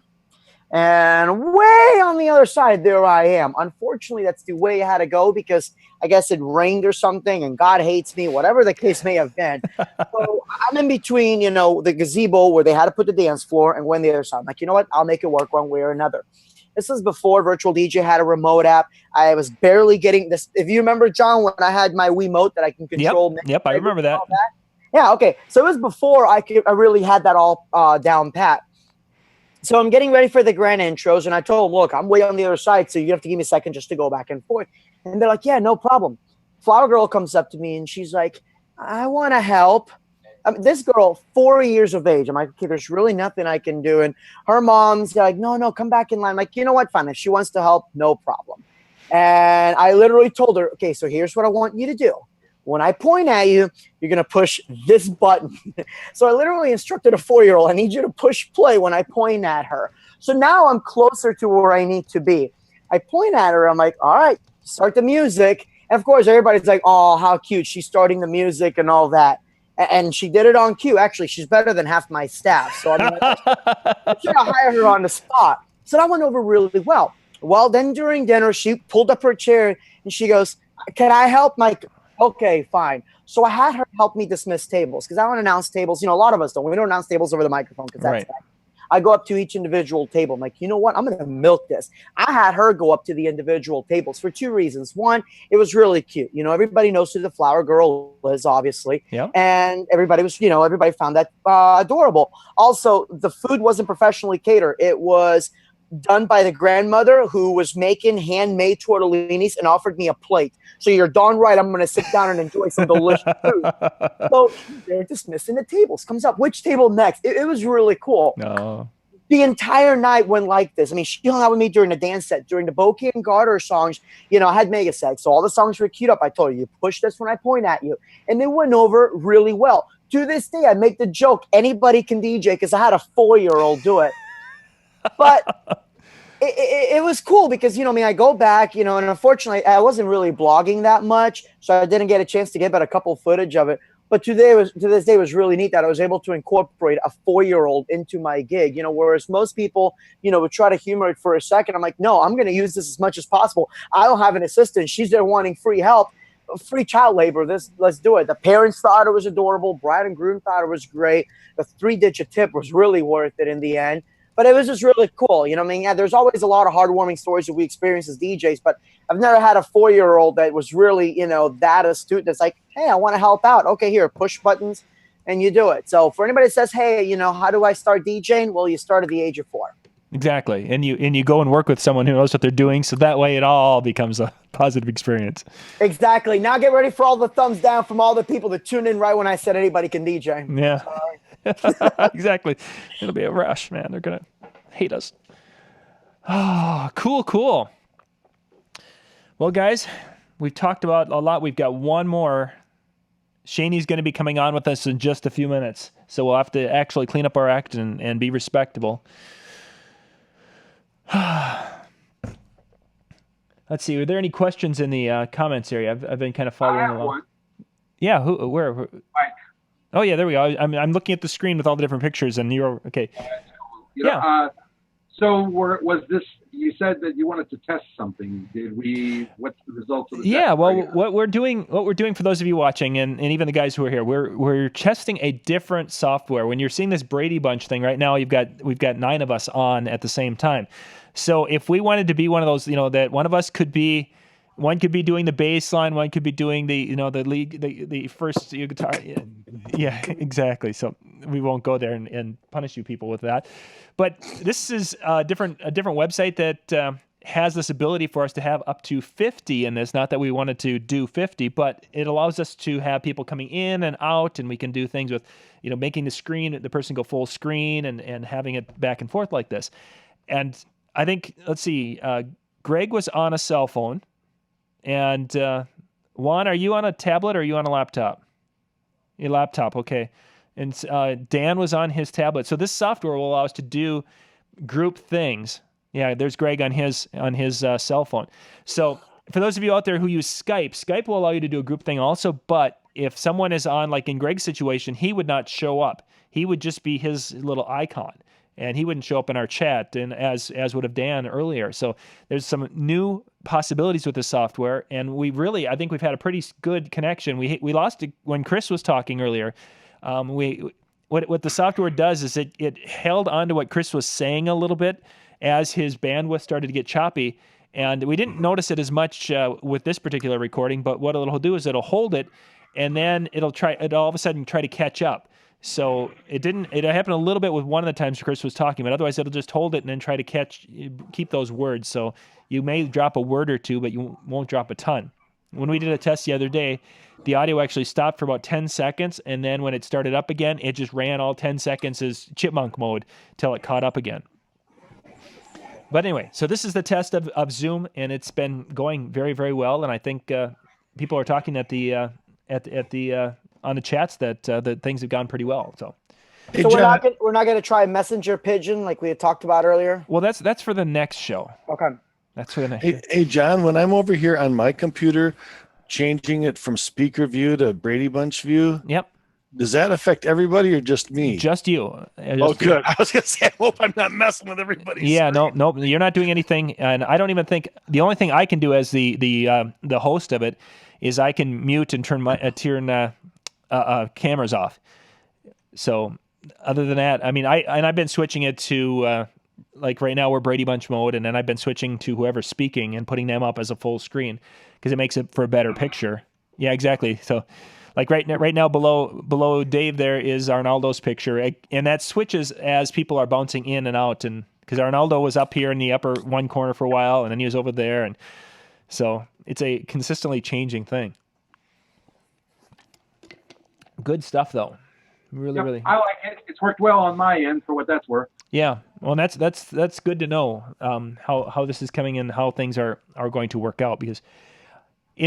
In the future, we've been doing our virtual conferences here 3 times a year.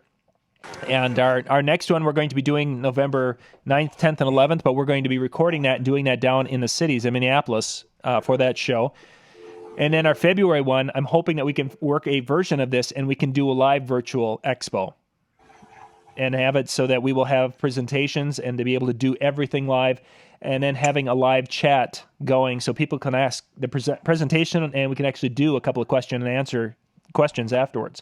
So it says there is a way to share the screen as well. So you could even do maybe PowerPoint or something like that. Yes, exactly. I think I'm not sure if I need to turn that capability on for your side or maybe I haven't turned it off, but yeah. I'm on FrostWire right now. I don't want to screen share. Yeah. No, we don't want you to screen share. All he's got is his shirt on, nothing else. Yeah. That's all we got. Isn't that everybody? Just trying to check here in the comments. Arnoldo, are you going to LDI? I am going to LDI. Can I plug my class in real quick since LDI hasn't promoted anything? Okay, so you're going to be doing something. Go ahead. Let's talk about LDI. Hey. Okay, so I mean, you've already talked about it, John, but for the DJs that don't know, LDI is doing now courses for DJs, and they're calling it, Pro DJ at LDI, which is pretty cool. I'm going to be doing a course on a DMX for beginners, which is going to talk about DMX if you've never touched DMX before, and then advanced DMX, really integrating stuff with and this is aimed for the mobile DJ, not a production company. So it's going to talk how a single op can run an entire show by themselves with their phone. I can't say anything yet, but ADJ has some really cool products. I actually have it here. I can't show you, but it's really, really cool. So we're going to talk a little bit about that, and it's going to change the way the mobile DJs really do DMX. It'll also talk about CleanNet, which is soon enough going to be the successor to DMX as well. Plug over. What's going on? Okay, someone's got a control. Huh. Mike, yes. Mike to tested out the screen share. It worked. Okay, so that would then that went over everything. Wow, interesting. So when is this LDI thing happening? Is that what's going on? I couldn't help myself, John. The classes are starting on Wednesday and Thursday. Wednesday, Thursday, and Friday, because the show itself is Friday, Saturday, and I guess part of Sunday. So the classes are Wednesday, Thursday, and Friday. My class is on Wednesday and Thursday. I know Ben Stowe's doing one. John, you're doing one Friday night too, right? We're doing. Ben and I are on the main stage in the exhibit hall. We're there on Friday and Saturday actually. We'll be doing the Tuesday night with Ben Stowe show from the exhibit hall. So when we run out of material, we just go over and grab something and talk about it. It'll be great. But this is next week, guys. Not. It's coming up really, really, really quick. John, if you want to make the podcast or the show itself really interesting, don't tell the manufacturers you're going to take the light. Just climb up the truss and take the light down. Yeah, that'll be good. That'll go well. Give it a shot. Let me know how like the lighting companies love that. What are you doing with that moving head? It's a video. Nothing. Great stuff. Great stuff. Okay. Well, we have got our last guest with us, Shaney. Thank you for coming. Thank you for finally bringing some class to our presentation. Oh, I don't know about that. So, Shaney, what we've been doing is we've and I'll tell you this accurately, because if they tell you what we've been doing to introduce people, it was probably not going to be good. Who you are, where you're from, and what you wanted to be when you were 5 years, as far as what you wanted to grow up to be when you were 5 years old. So. Yeah, great. I can't see anybody, so I'm just gonna go on this blind right now. You can't see it all? I see myself. Okay, how about the rest of you guys? Can you guys, the rest of you see? Okay. Yep. If you hit gallery view, you'll be able to see everybody. Upper right hand corner. Upper right hand corner gallery Like view. the full gallery view. Oh. Yeah, I don't have any. I mean, there's like boxes. There's like the boxes, but nobody's in my boxes. Oh wait, I got one person. Well, that's weird. Yeah, I got Greg. Greg's the only one that's on my screen. Hey, Greg's got the worst Greg. sliding. That's a shame. But Greg's muted, so I don't think Greg can hear me. Yeah, well, he can hear you, but he just can't. He can't talk unless Don't he's. look down. Hi, Greg. Hi, Shani. There. Okay, now I feel better. Yeah, I John, I unmuted don't even myself, see you. John, you're nobody to me right now. Wow, that's yeah. Yeah, now they're all That's not offended. the first time a woman has said that to John. That's what she said. I don't. Okay. Let's see. Introduce you. Yeah, we got to do the introduction so we can let everyone know who you are, and then we'll get on to our topic. Okay. All right. Shani Barnett. I'm from Chicago, Mobile Music Interactive Entertainment. We are a multi-app out of Chicago, Illinois. Nice. And when you were 5 years old, when you grew up, you wanted to be a?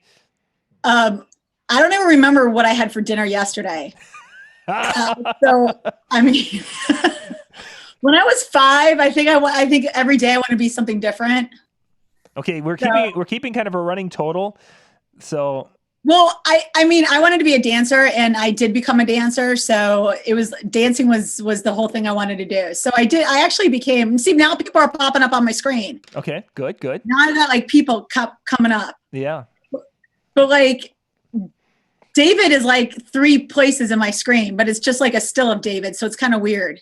No, that's kind of the way David is. He's so okay. he's like it's right, like there's Arnold. Now I got him. Okay, he's popping up. He looks like he's sleeping on my screen, so I don't know. Maybe it's because I'm talking. And again, that's Arnaldo. So I mean, it all. Okay. I got Mike. Now I got Mike. So people are popping up. But yeah, I wanted to be a dancer, and I became a dancer. So I did. I became a dancer. So I guess that worked out for me. There you go. Yeah, the rest of us. I mean, some of us wanted to be a superhero, and it just didn't quite work out that way. Greg, you're looking kind of eerie. Like you're in the dark. I'm in a car. Oh. Yeah, you're driving? I mean, I'm literally in a car in a parking lot. Oh, okay. We'll stop right there. That's all you need. I don't want to be part. If the cops come and knock on my door, I don't want to hear I don't want to say Greg told me he was in a car in a parking lot. That's where they're going to end right there. Yeah. I could just mute the video and probably make you a lot more at ease. Anybody notice how Greg said he's in a car and suddenly Chris disappears? See, I don't even have Chris on my screen. I don't even have John on my screen. And see, mine you'd think mine would show up, but here, now I got you. So you have to click on these people. You have to click on them. Well, I got you. Okay, I don't know. We're gonna put yours. So you're filling the screen. You're full screen, so you can tell us. Either we've been talking about basically horror stories from our past, or some really kind of heartwarming stories, and we've had some really cool stories by a few. The guys have had some just really cool things, and then we've had some that have been some really bad. Well, I've been in the industry for over 20 years, so I have both types of stories for you. Sure. So I could give you some crazy horror stories, and then I could also give you a very funny, great, heartwarming story. So you tell me which one you want first. Go ahead. Whichever one you want to lead with. We'll lead with the great story, and then I could probably wow you guys with some craziness. Mm-hmm. My favorite, I probably have like some top 10s, but my favorite story is because we do all types of events. We're a multi-app, and we do every type of event under the sun.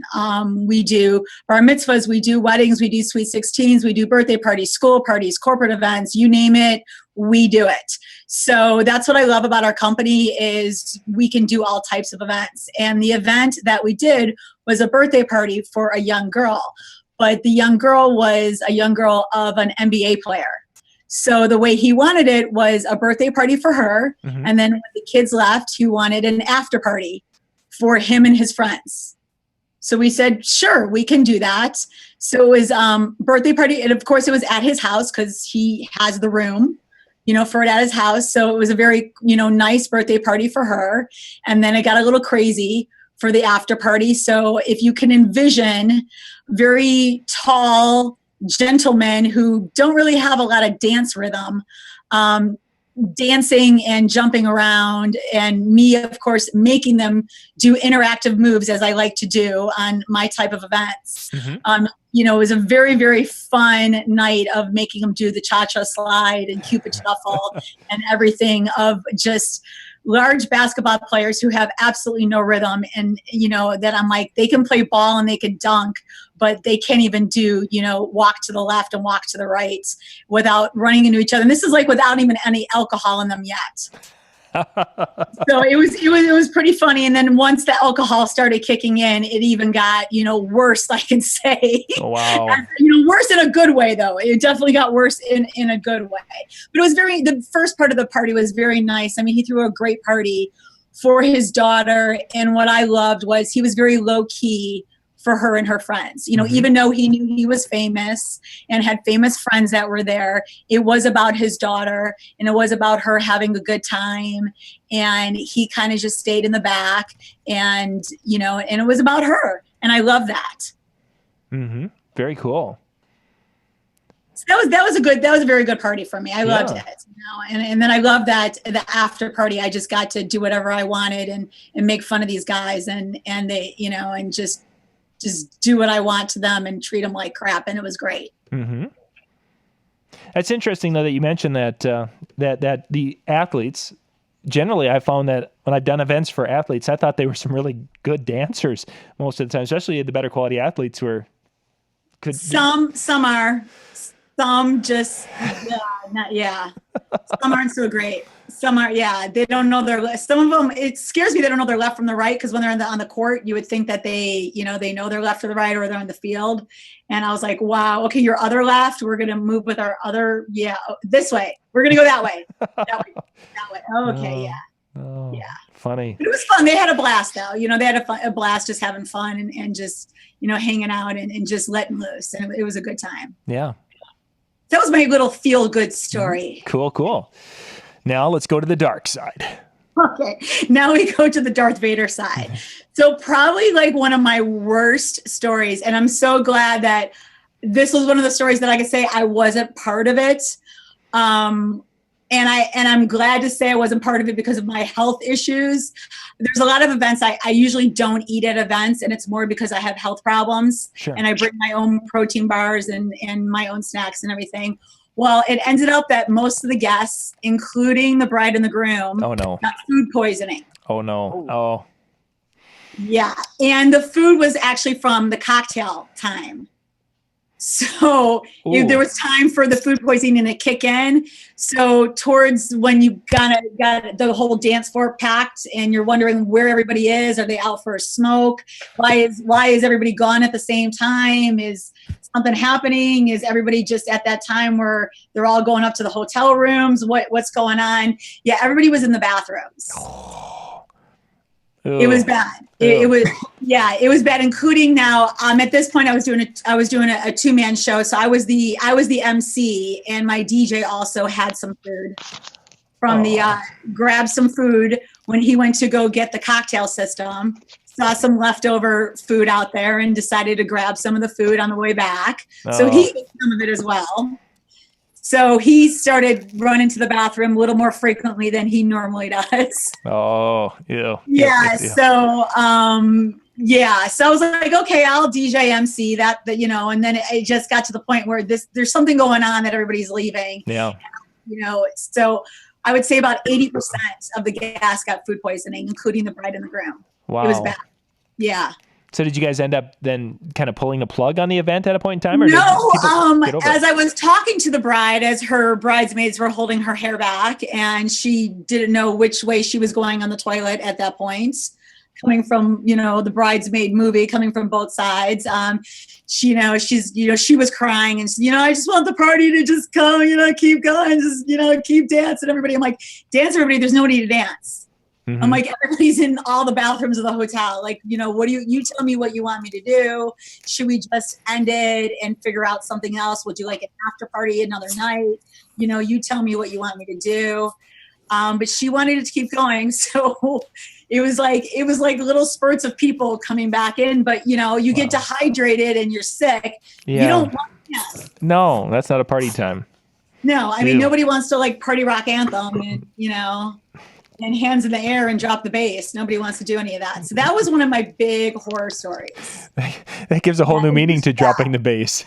Yeah. And I have a bad gag reflex as it is. So like the stank on top of it was not cute, of people just coming back and forth. So that wasn't helping the situation either.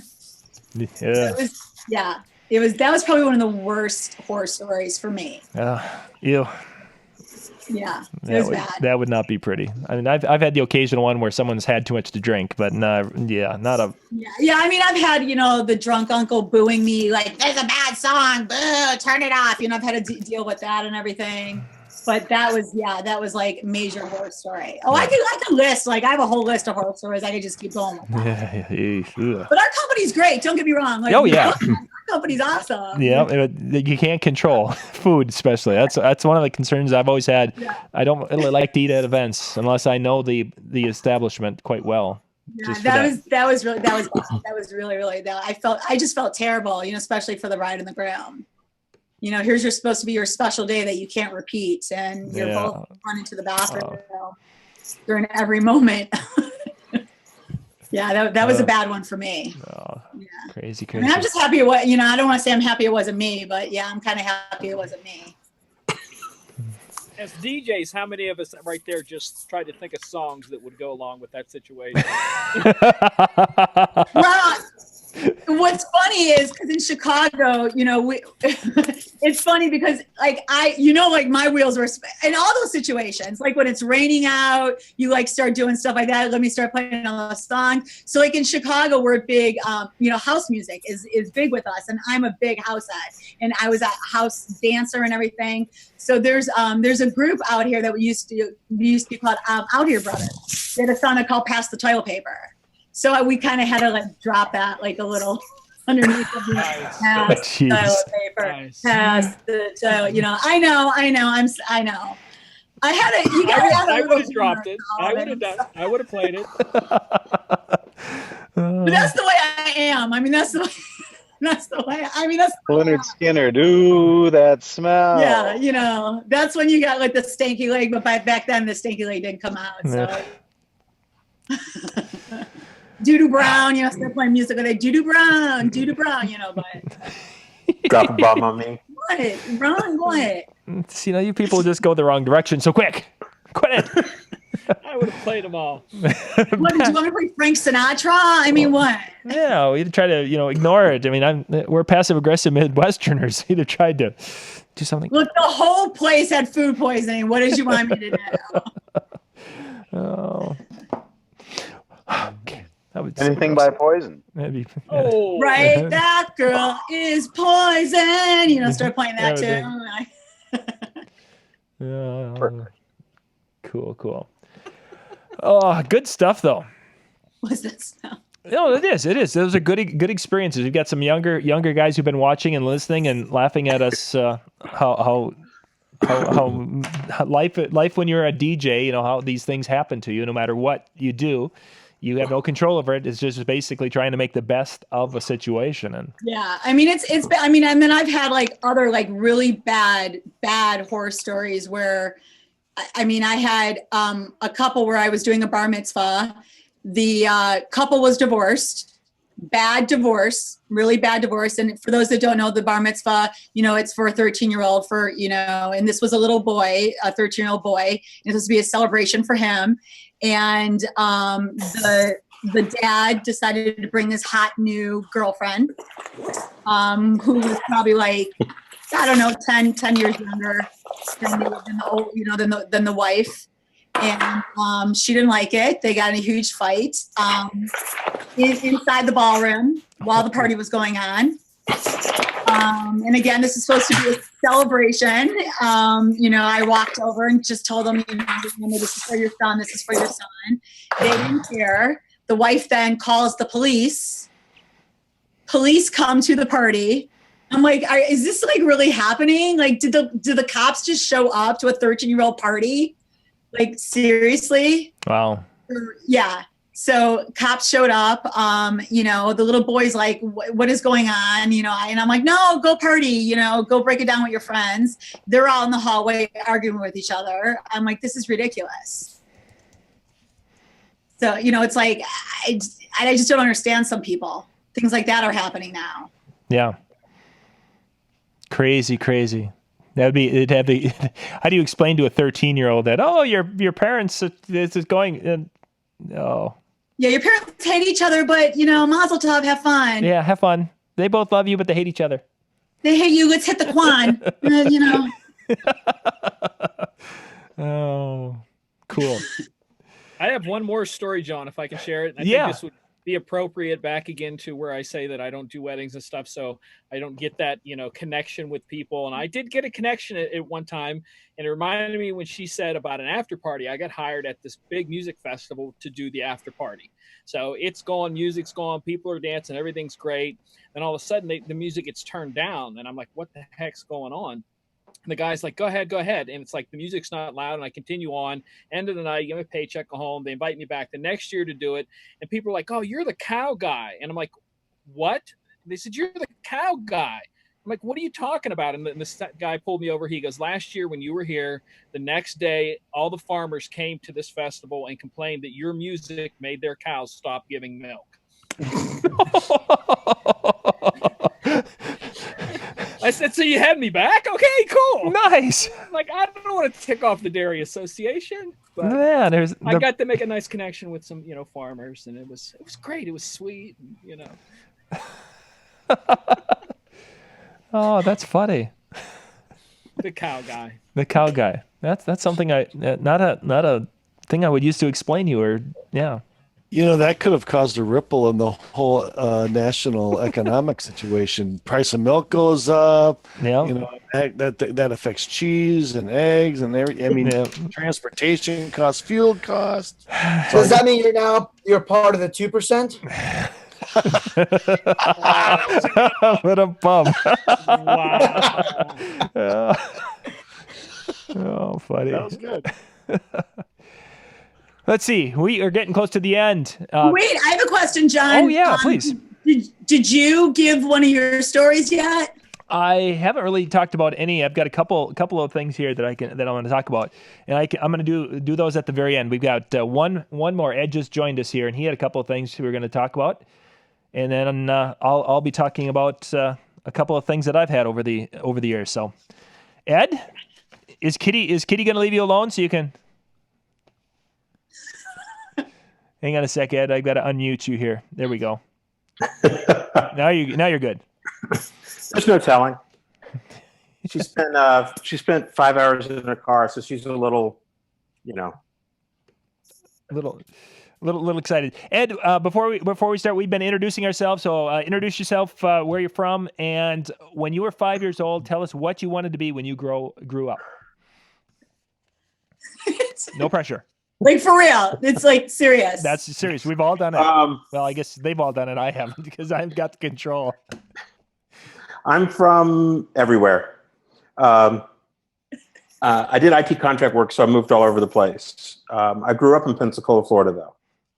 And right now I'm actually in Jacksonville, Florida. And your name is Ed Spencer. I am Ed Spencer. Yes, thank Last you. time I checked, anyway. I just want to make sure, because you know you didn't come out and say that, and I don't know if they can see. I don't think they can see the little tag in the corner. So, okay, just making. Yeah, and I don't have the cool, sign behind me that says Ed, like Shawnee has. So. You should have.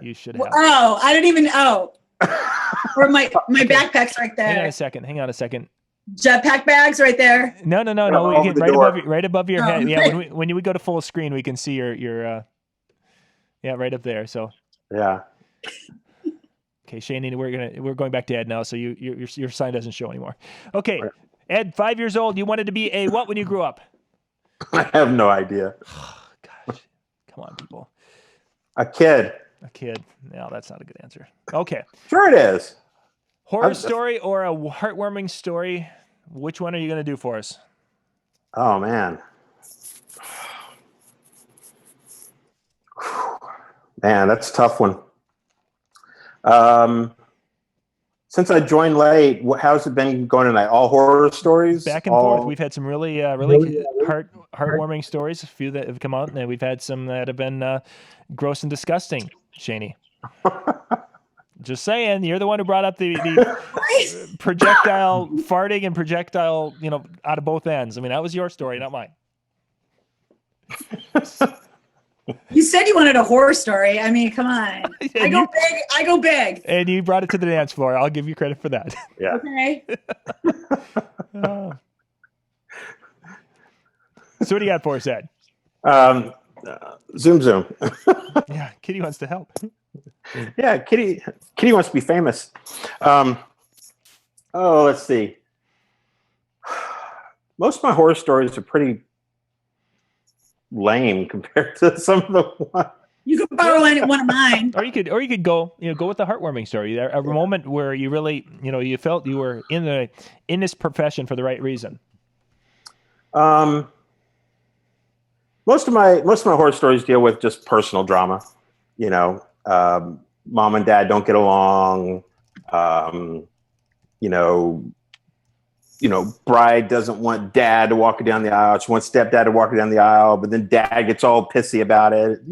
It's mostly just family drama stuff. There've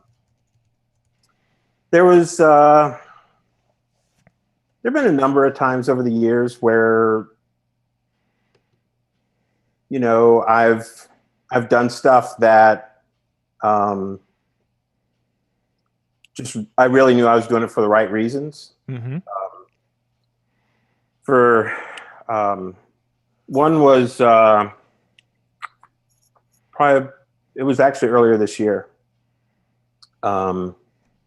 We got a call from a friend of ours who makes dresses. She does custom dresses and alterations, that kind of stuff. And she had gotten a call from the mother of the bride and asking if there was any way that she could alter her dress and have it ready by the weekend. And Ruthie, who's a friend of ours, said she wanted to know why, because she still had like another 6 weeks. And the mom said that the daughter had just gotten a bad diagnosis. She had been going through chemo, and they thought she was cancer-free. And turns out she was cancer-free. But when they took the biopsy, she ended up getting an infection, and the infection was going to kill her.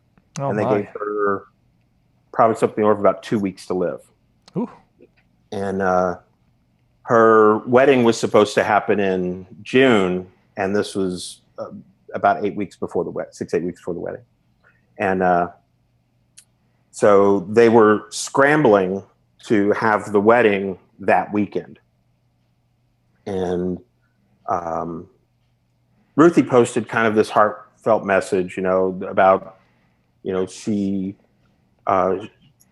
was really trying to figure out how to make this work. So she posted, is there anyone who can help me or whatever? She got a call from a bride who's she was supposed to be doing a fitting that week. And the bride called her and said, what's going on? And she told her, and this bride said, put off my fitting. She said, if you're planning to work on my stuff, put it aside, fit it in over the next couple weeks, and we'll make it work. So it gave Ruthie enough time to alter the dress and get it completed in time for that weekend. Sure. So when we saw Ruthie make this post, we called her and asked her what was going on. She told us, And so we called, and all we asked was, how can we help? And the mom said that pretty much all of their vendors across the board bailed. Every single one of them was booked that weekend. Oh, sure.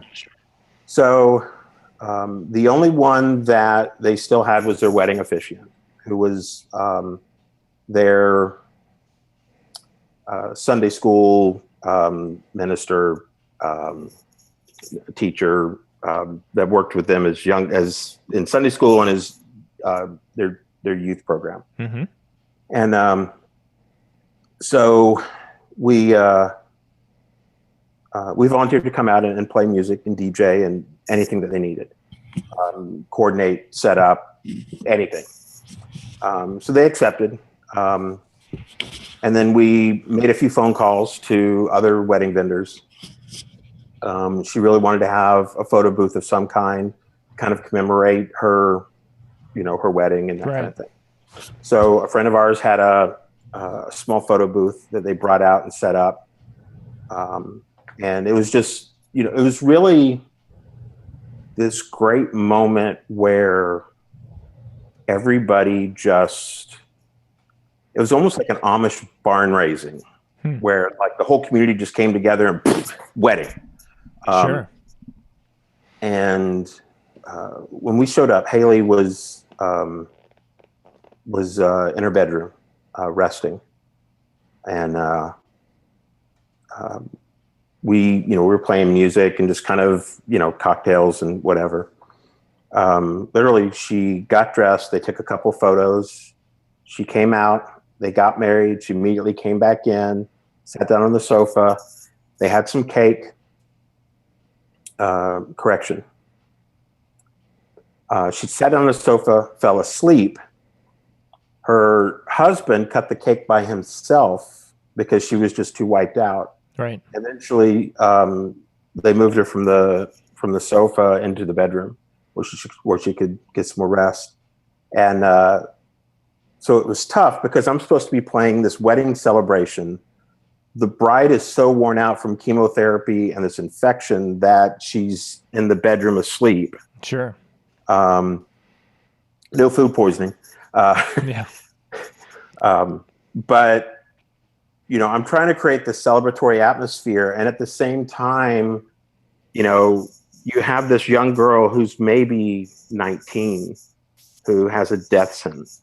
Wow. And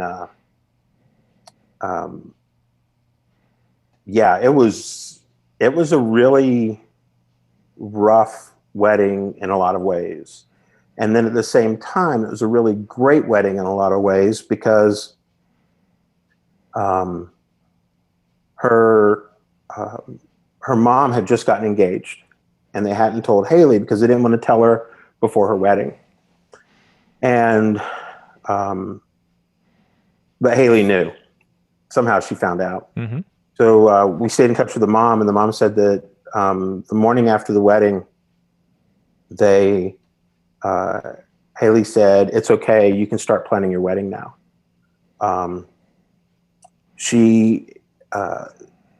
This girl is just so incredible and heartwarming. She planned her wedding and her own funeral in the span of, she'd been planning her wedding all along, and she got this diagnosis, and then she actually planned her own funeral.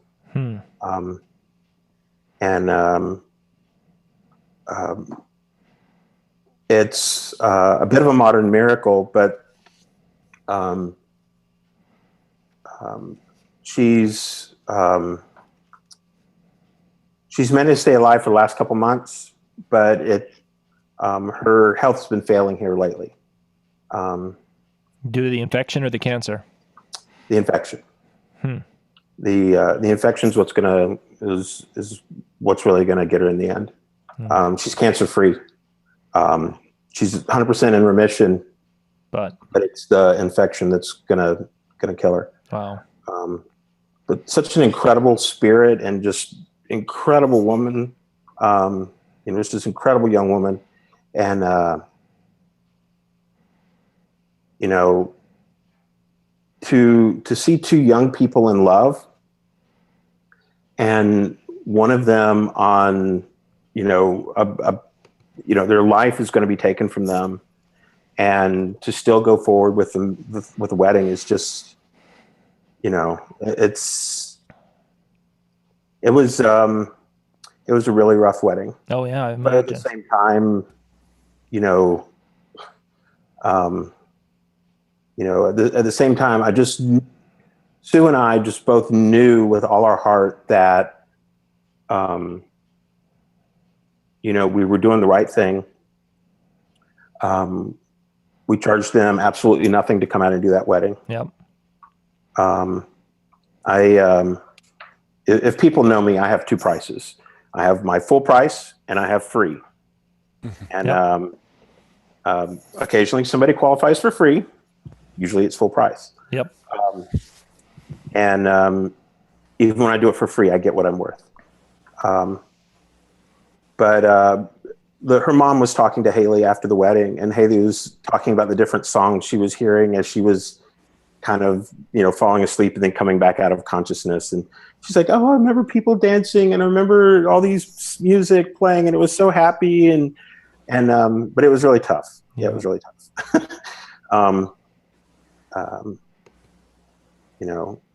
So in terms of heartwarming, we have that, and then something that tends to be, for some people, is a little more controversial. After the Supreme Court ruling in January, there were originally 6 couples in the state of Florida who had filed for same-sex marriage. Yeah. And so Sue and I, for each of those 6 couples, we officiated weddings free of charge for a week for each. So for 6 weeks, I officiated weddings free of charge for same-sex couples getting married in the state of Florida that were local to me. And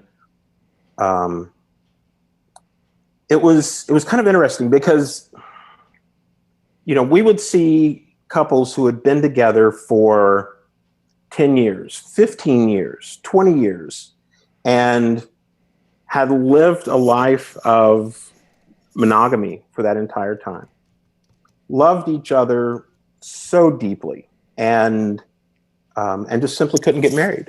Legally, they weren't allowed to. Yeah. And we dealt with a lot of people who would come to they'd call us up and say, we just want a quick elopement. And I said, well, you know, I'll do your ceremony. There's no cost, but I don't do quick elopements. Marriage means something. It's important. It's about the love that the two of you share. And even if it's an elopement with just the two of you, it should still be a tribute. It should be a monument to the love that you have for one another. So, there's a couple couples in particular that really kind of stick out in my mind that during that period of time that we did those, that were just so incredibly heartwarming. To watch these people who had already dedicated their lives to one another to finally be able to get married. Yeah. And I found that to be, really beautiful. I found it to be a really beautiful thing. Yeah. And even for weddings that I wasn't actually performing, when not everybody knows this, but I was in a love story workshop with Mark, and he mentioned that the love story workshop, the storytelling workshop, is a lot like method acting. Yeah. So I'm like, well, this method acting, it's acting, I should try acting. So I did. I went to the local theater, and I tried out for a role in Victor Victoria, and I was cast in the role of Squash. I have a habit of being cast in that role, burly guy number 3. I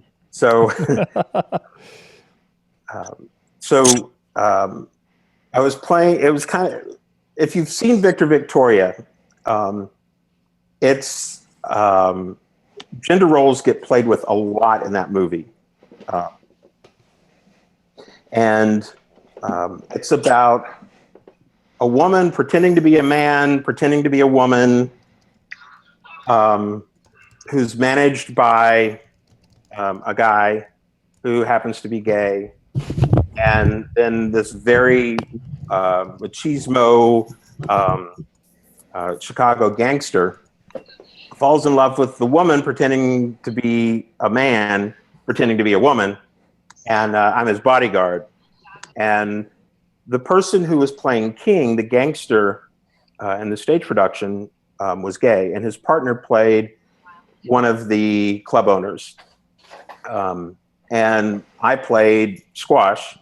So during the play, we have this gay man who's playing the role of a straight man, pining for this woman. And then during the play, I came out to the manager. Mm-hmm. So it was a very interesting play, but it was a great experience first time on stage. But Scott, who played King, and I'm sorry, Mark, who played King, and Scott, his partner, had gone to Boston and gotten married. So after the ruling for the Supreme Court in the state, and particularly the ruling in the state of Florida, when their marriage was recognized, to see the look on their face that, they had gotten married, and now they were finally going to be recognized in the state of Florida as actually being married. Mm-hmm. And, to see that expression on someone's face, that sense of acceptance, that of just simple recognition is just incredible. Yeah. A lot of people, have different feelings one way or the other about it. The only argument that I ever have for it is this: the minute that the government became involved in marriage, it ceased to be religious in nature. It became civil. And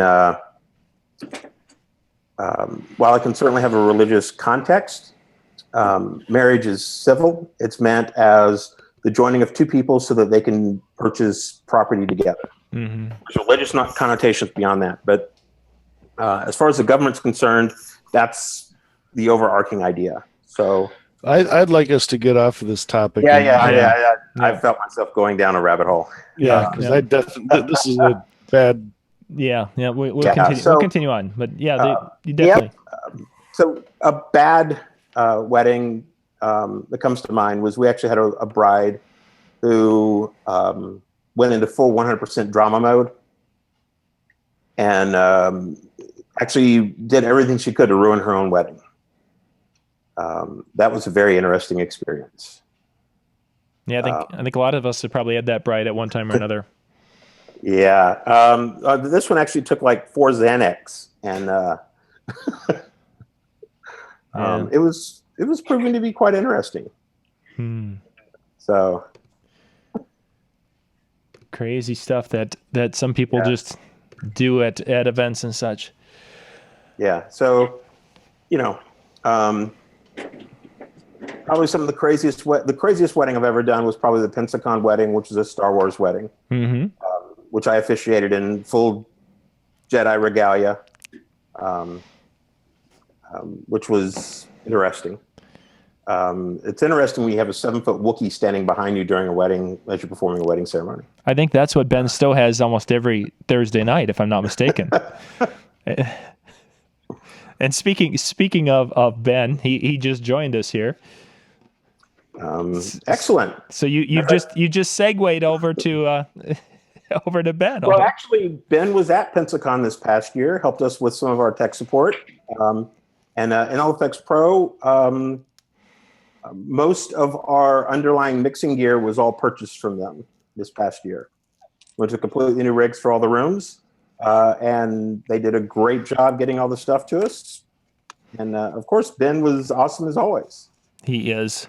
Thanks, Ed. Appreciate that. He's just like a Snickers bar. He's. Oh wait, no. Full of nuts. There's so many ways. Full of gooey caramel. Ben, you are going to be our wrapping it up guest tonight. Oh, all right. Yeah, no pressure. Does Ben's horror story start with a DJ contacting me to buy some gear? No. Guy who has bows and So there I was, minding my own business. So Ben, for those who don't know you, we're introducing ourselves. So we're giving who we are, where we're from, and when we were 5 years old, what did we want to be when we grew up? And I've been keeping kind of a running total, and so far I've got a couple of things that have been kind of in the lead. Let's take it away. I wanted to be an anesthesiologist. Okay, so that doesn't fit anything that we got so far. Well, I don't know. He's pretty good at putting people to sleep. There we go. Who said that? Scott did. For the win. Welcome. So my fallback plan was to be a locomotive engineer, and many of my friends know that I actually did successfully do that. I drive steam trains for fun. So you're Sheldon Cooper. Yeah, I guess. Yeah. I think it surprises people that somebody who's so known to be a geek is really into old blue collar things like that. But sometimes it's nice to just go a couple miles an hour, I guess. Oh, but good. Anesthesiologist was plan A, and obviously, I don't know. People ask me all the time, how did you get into this field? Maybe it's parents who are asking because their kids want to become sound engineers or whatever, and they say, "How did you get into this field?" And I said, "Lack of options, really." So that's the only thing left on the. That's right. Kids, stay in school, or this could be you. This could be you. So Ben, we've been sharing some warm moments that basically have kind of things that have told you that you're in the right spot at the right time, or we've been sharing kind of bad. I love the shirt, Ed. Sorry, John, proceed. Yeah, or we've been sharing bad. Well, I think. So what's the first part? Was warm, fuzzy. Basically, we've had some beautiful stories shared about moments where people knew that they were in the right profession and they were doing where they were supposed to be in life. And then, of course, you've shared some stories that were less than exciting and that were kind of gross, right, Shani? That talked about people projectile both ends. Well, I think the two can go hand in hand. Oh, no, they can't, really. When you're projecting out both ends, that's not that warm fuzzy. Well, all right, roll with me on this. Warm, First, squishy. I'll say, going along with the joke I made about kids stay in school or you end up with this, one of the really exciting things is that after almost 23 years in this industry, I'm still really passionate about it. And we're starting a vocational technical program with our local high school to train kids in production arts, to train kids into how to go into such a joyous field where you might live on a bus. Hey, if you're a kid, it sounds like a great time. Those of us who lived on tour buses, we know better. But anyway, and I was talking to this group of kids that are going to become kind of our pilot group next fall when this program launches. And I said, listen, here's the deal. If you can do anything else with your life, if you can do anything else, you should. But if every day you wake up and you think about working in the sound and lighting field, if every day this is what drives you, then this is the only place you're going to really feel home, and this is the place you're going to wake up 23 years later and still feel like you're doing the right thing. Yeah. And I think that ties into, in sort of a weird way, maybe to Shani's projectile, fluids. But to say, if you can endure a night like that, I don't know, I can't speak for everybody in the group, but most people I know have at one point or another left a gig saying, that's it. I am never doing this again. I'm done. I've had it. This sucks. And then the next day or maybe 2 days later, you wake up and you say, I just can't wait to get back out there and do it again. Does that mean that we've got something like wrong with us when we're that way?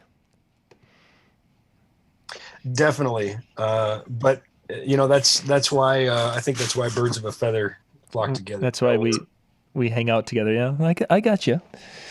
If we wanted normal 9-to-5 jobs with, steady hours and regular sleep patterns and good diets, we wouldn't be doing this. If I did that, I wouldn't look like this. It takes a lot to maintain that figure, right? And now we're back to the Juicy Lucy discussion. We made it all the way around. I think the great thing for me in my role is I talk to so many DJs and pro audio professionals and whatnot, and I have probably some warm fuzzies and some horror stories of my own, but generally I get to participate in everybody's because I'm the phone call when the world comes crashing down. Oh yeah. People are like, oh my gosh, everything is going wrong, and you just kind of got to break it down into lowest common denominators and try to get through it. And the old cliche, the show will go on. So that's our job, just to make sure that the show goes on and that the client doesn't experience the full brunt of the issues. So I don't have any individual examples that come to mind. I guess one thing that pops into my head about just, winning when you're losing is a DJ that forgot his lighting tripods and used volleyball standards at a school. All right. Your imagination. I love it.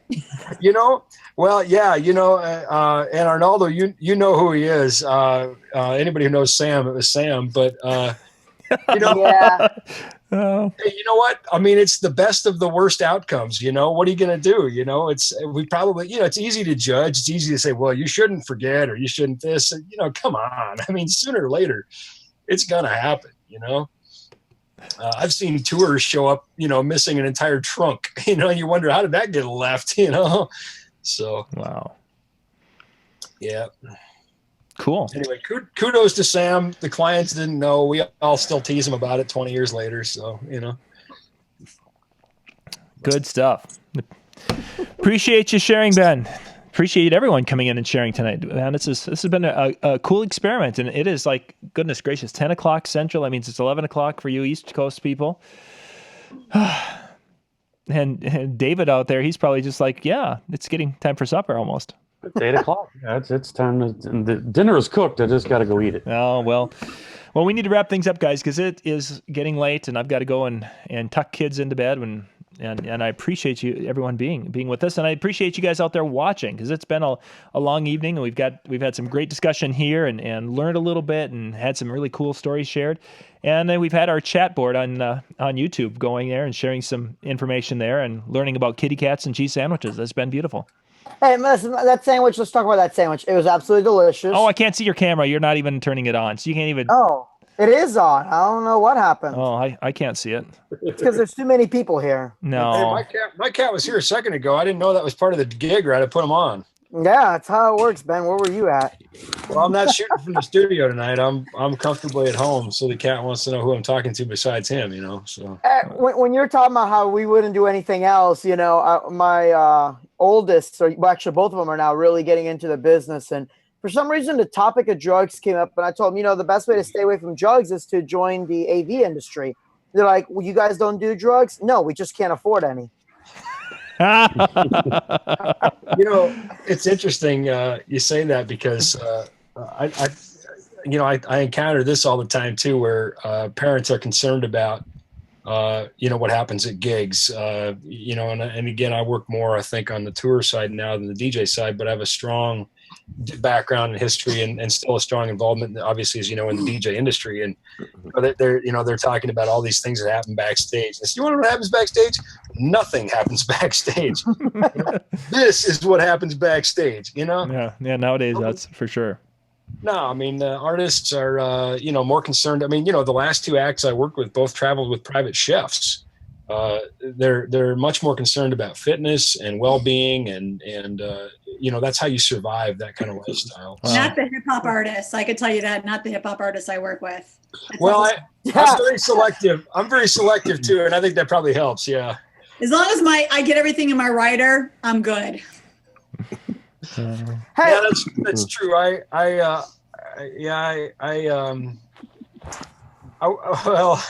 So I don't want to try to avoid the name thing, but anybody who knows Machine Gun Kelly, We could probably exchange stories about him.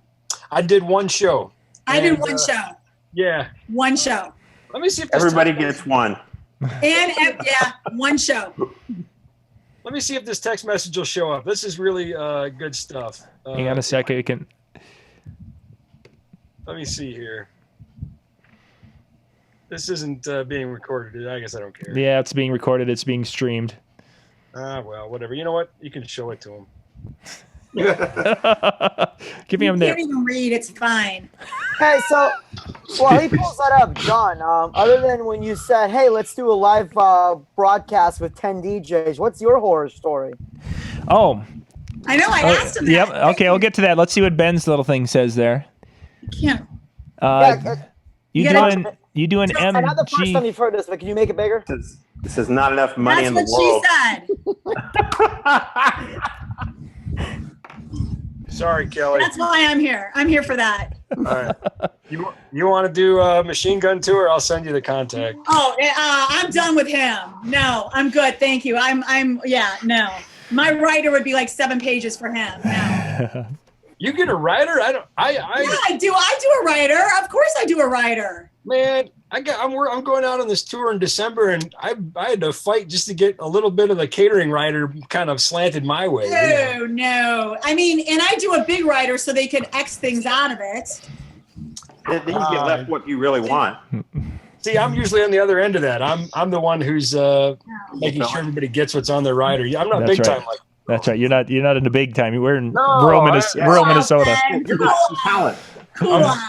Okay. I'm pandering to I people. have like Facebook pages about me and stuff. Okay. Yeah, they're the. Should I start giving my bride? We should work right together now? sometime, you and I. And then you can put some of my stuff on your rider so I can get it. Fine. Done. You'll be part of my writer. That'd be awesome. Okay, we need to wrap things up. I'm going to share one of my stories here. I'm going to share when we first started DJing, Lori and I would DJ together quite often. We initially started with a partner, which you guys might have saw him at the Hall of Fame in the video there. Warner and I started it. We broke off. Warner and his girlfriend went and would do shows, and Lori and I would do shows. So we were doing one of our early bar shows over in this little town called Bolus. It's about 10 miles from here, 12, 15 miles away. Small town, a bar, and a couple of other things, and that's about the extent of what's in town. And or maybe it was Elmdale, excuse me, same area, different town. Anyways, small town over there. And we go in and we're playing in the bar. We do the things, and at about quarter to the close, it was kind of a quiet night. People dance a little bit, and then all of a sudden, 2 people at the bar start pointing and yelling, and then we rip down, and then at quarter after 1, they start fighting. And they go across the bar, and they go down around the horseshoe of the bar and across tables and back and forth across this room. And we're kind of freaking out because we've really never seen a major bar fight before. And things are getting broken and chairs are flying and such. And then they finally get them out of there. And we're kind of, okay, well, we've got a lot of gear to get out of here. How's this going to work?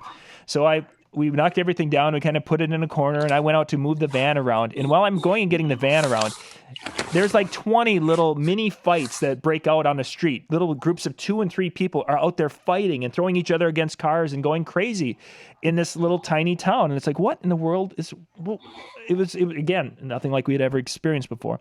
We get done, we load up, and one of us stands guard basically while the other one is carrying the gear out to make sure that we're not interfered with and nothing gets broken. We get done, we go to collect our check, and the bar owner's like, "Yeah, great job tonight, and it was wonderful." And it's like, "But what? The fights, the broken? What's it?" He goes, "Oh no, that's a typical Saturday night in this town." It's like, wow. That's why you don't DJ outside of Walmart, John. Come on. Exactly. So it's like, yeah. Again, I live a fairly sheltered life. My events usually don't have much drama, but that was an experience that I've had never had before, and thankfully I've never had since. So anyway, it is after 10 o'clock. We need to boogie on. Thank you guys for being part of our. Mind if I took a screenshot? Do you guys mind if I Instagram it? Is that all right? Yeah, go right ahead. Make sure. Is that cool? Maybe we with should. Everybody? Maybe we should look. I want to make sure. Yeah, Photoshop the glare off my head. Yeah, maybe we should. We should look good, and everyone should look at their cameras and smile. You want me to do one more? Everybody. Well, I can't when everybody else is. Yeah, everybody, put your camera up. stand by for the photo release. Well, now that everybody's putting like cameras up, I can't do it. And to the 11 guys watching right now, please remember that for 10 cents a day, you too could pay Juan Mauricio's light bill. Yes, please. Yeah, what's going on over there? I have really low lighting here in my bedroom, so The man is living in an Amish community right now. Yeah, Greg has been captured by aliens for the last 20 minutes. It's been on and off brightness. Are you sure he just doesn't have ADJ lighting there? Well, he said horror stories, so I'm like, oh. Oh. Just kidding. He's just getting all Halloween right there. Yeah. Dang, suddenly John lost his sponsorship. Yeah, exactly. There goes. Great. I'm Now we're going to offend sorry. this week. Don't hold him responsible for my actions, please. You gotta get the call from Alfred. John Young, we need to talk about Yeah, it. we got to talk about the During show. this conversation, No, I've no, actually given to my Arnaldo, is that okay right there? Hey, listen, I'm just a reviewer, all right? Alrighty, guys, we got to wrap it up. Thank you guys very, very much for being part of this, our premiere demonstration and practice and such of this. It looks like it worked pretty well. On my videos. Yeah, buy his videos. Send money to Juan. Buy his videos. Once again, ladies and gentlemen, thank you for watching. Say that. Yeah, I'm trying to shut it off. trying to get the stream. You got like Shut it down. Yeah, exactly. Once again, ladies and gentlemen, thank you for watching. This is John Young with the Disc Jockey News, and all of the people that have been with it. Thank you very much. But we're going now. Good night. Bye, boys. Bye. Bye.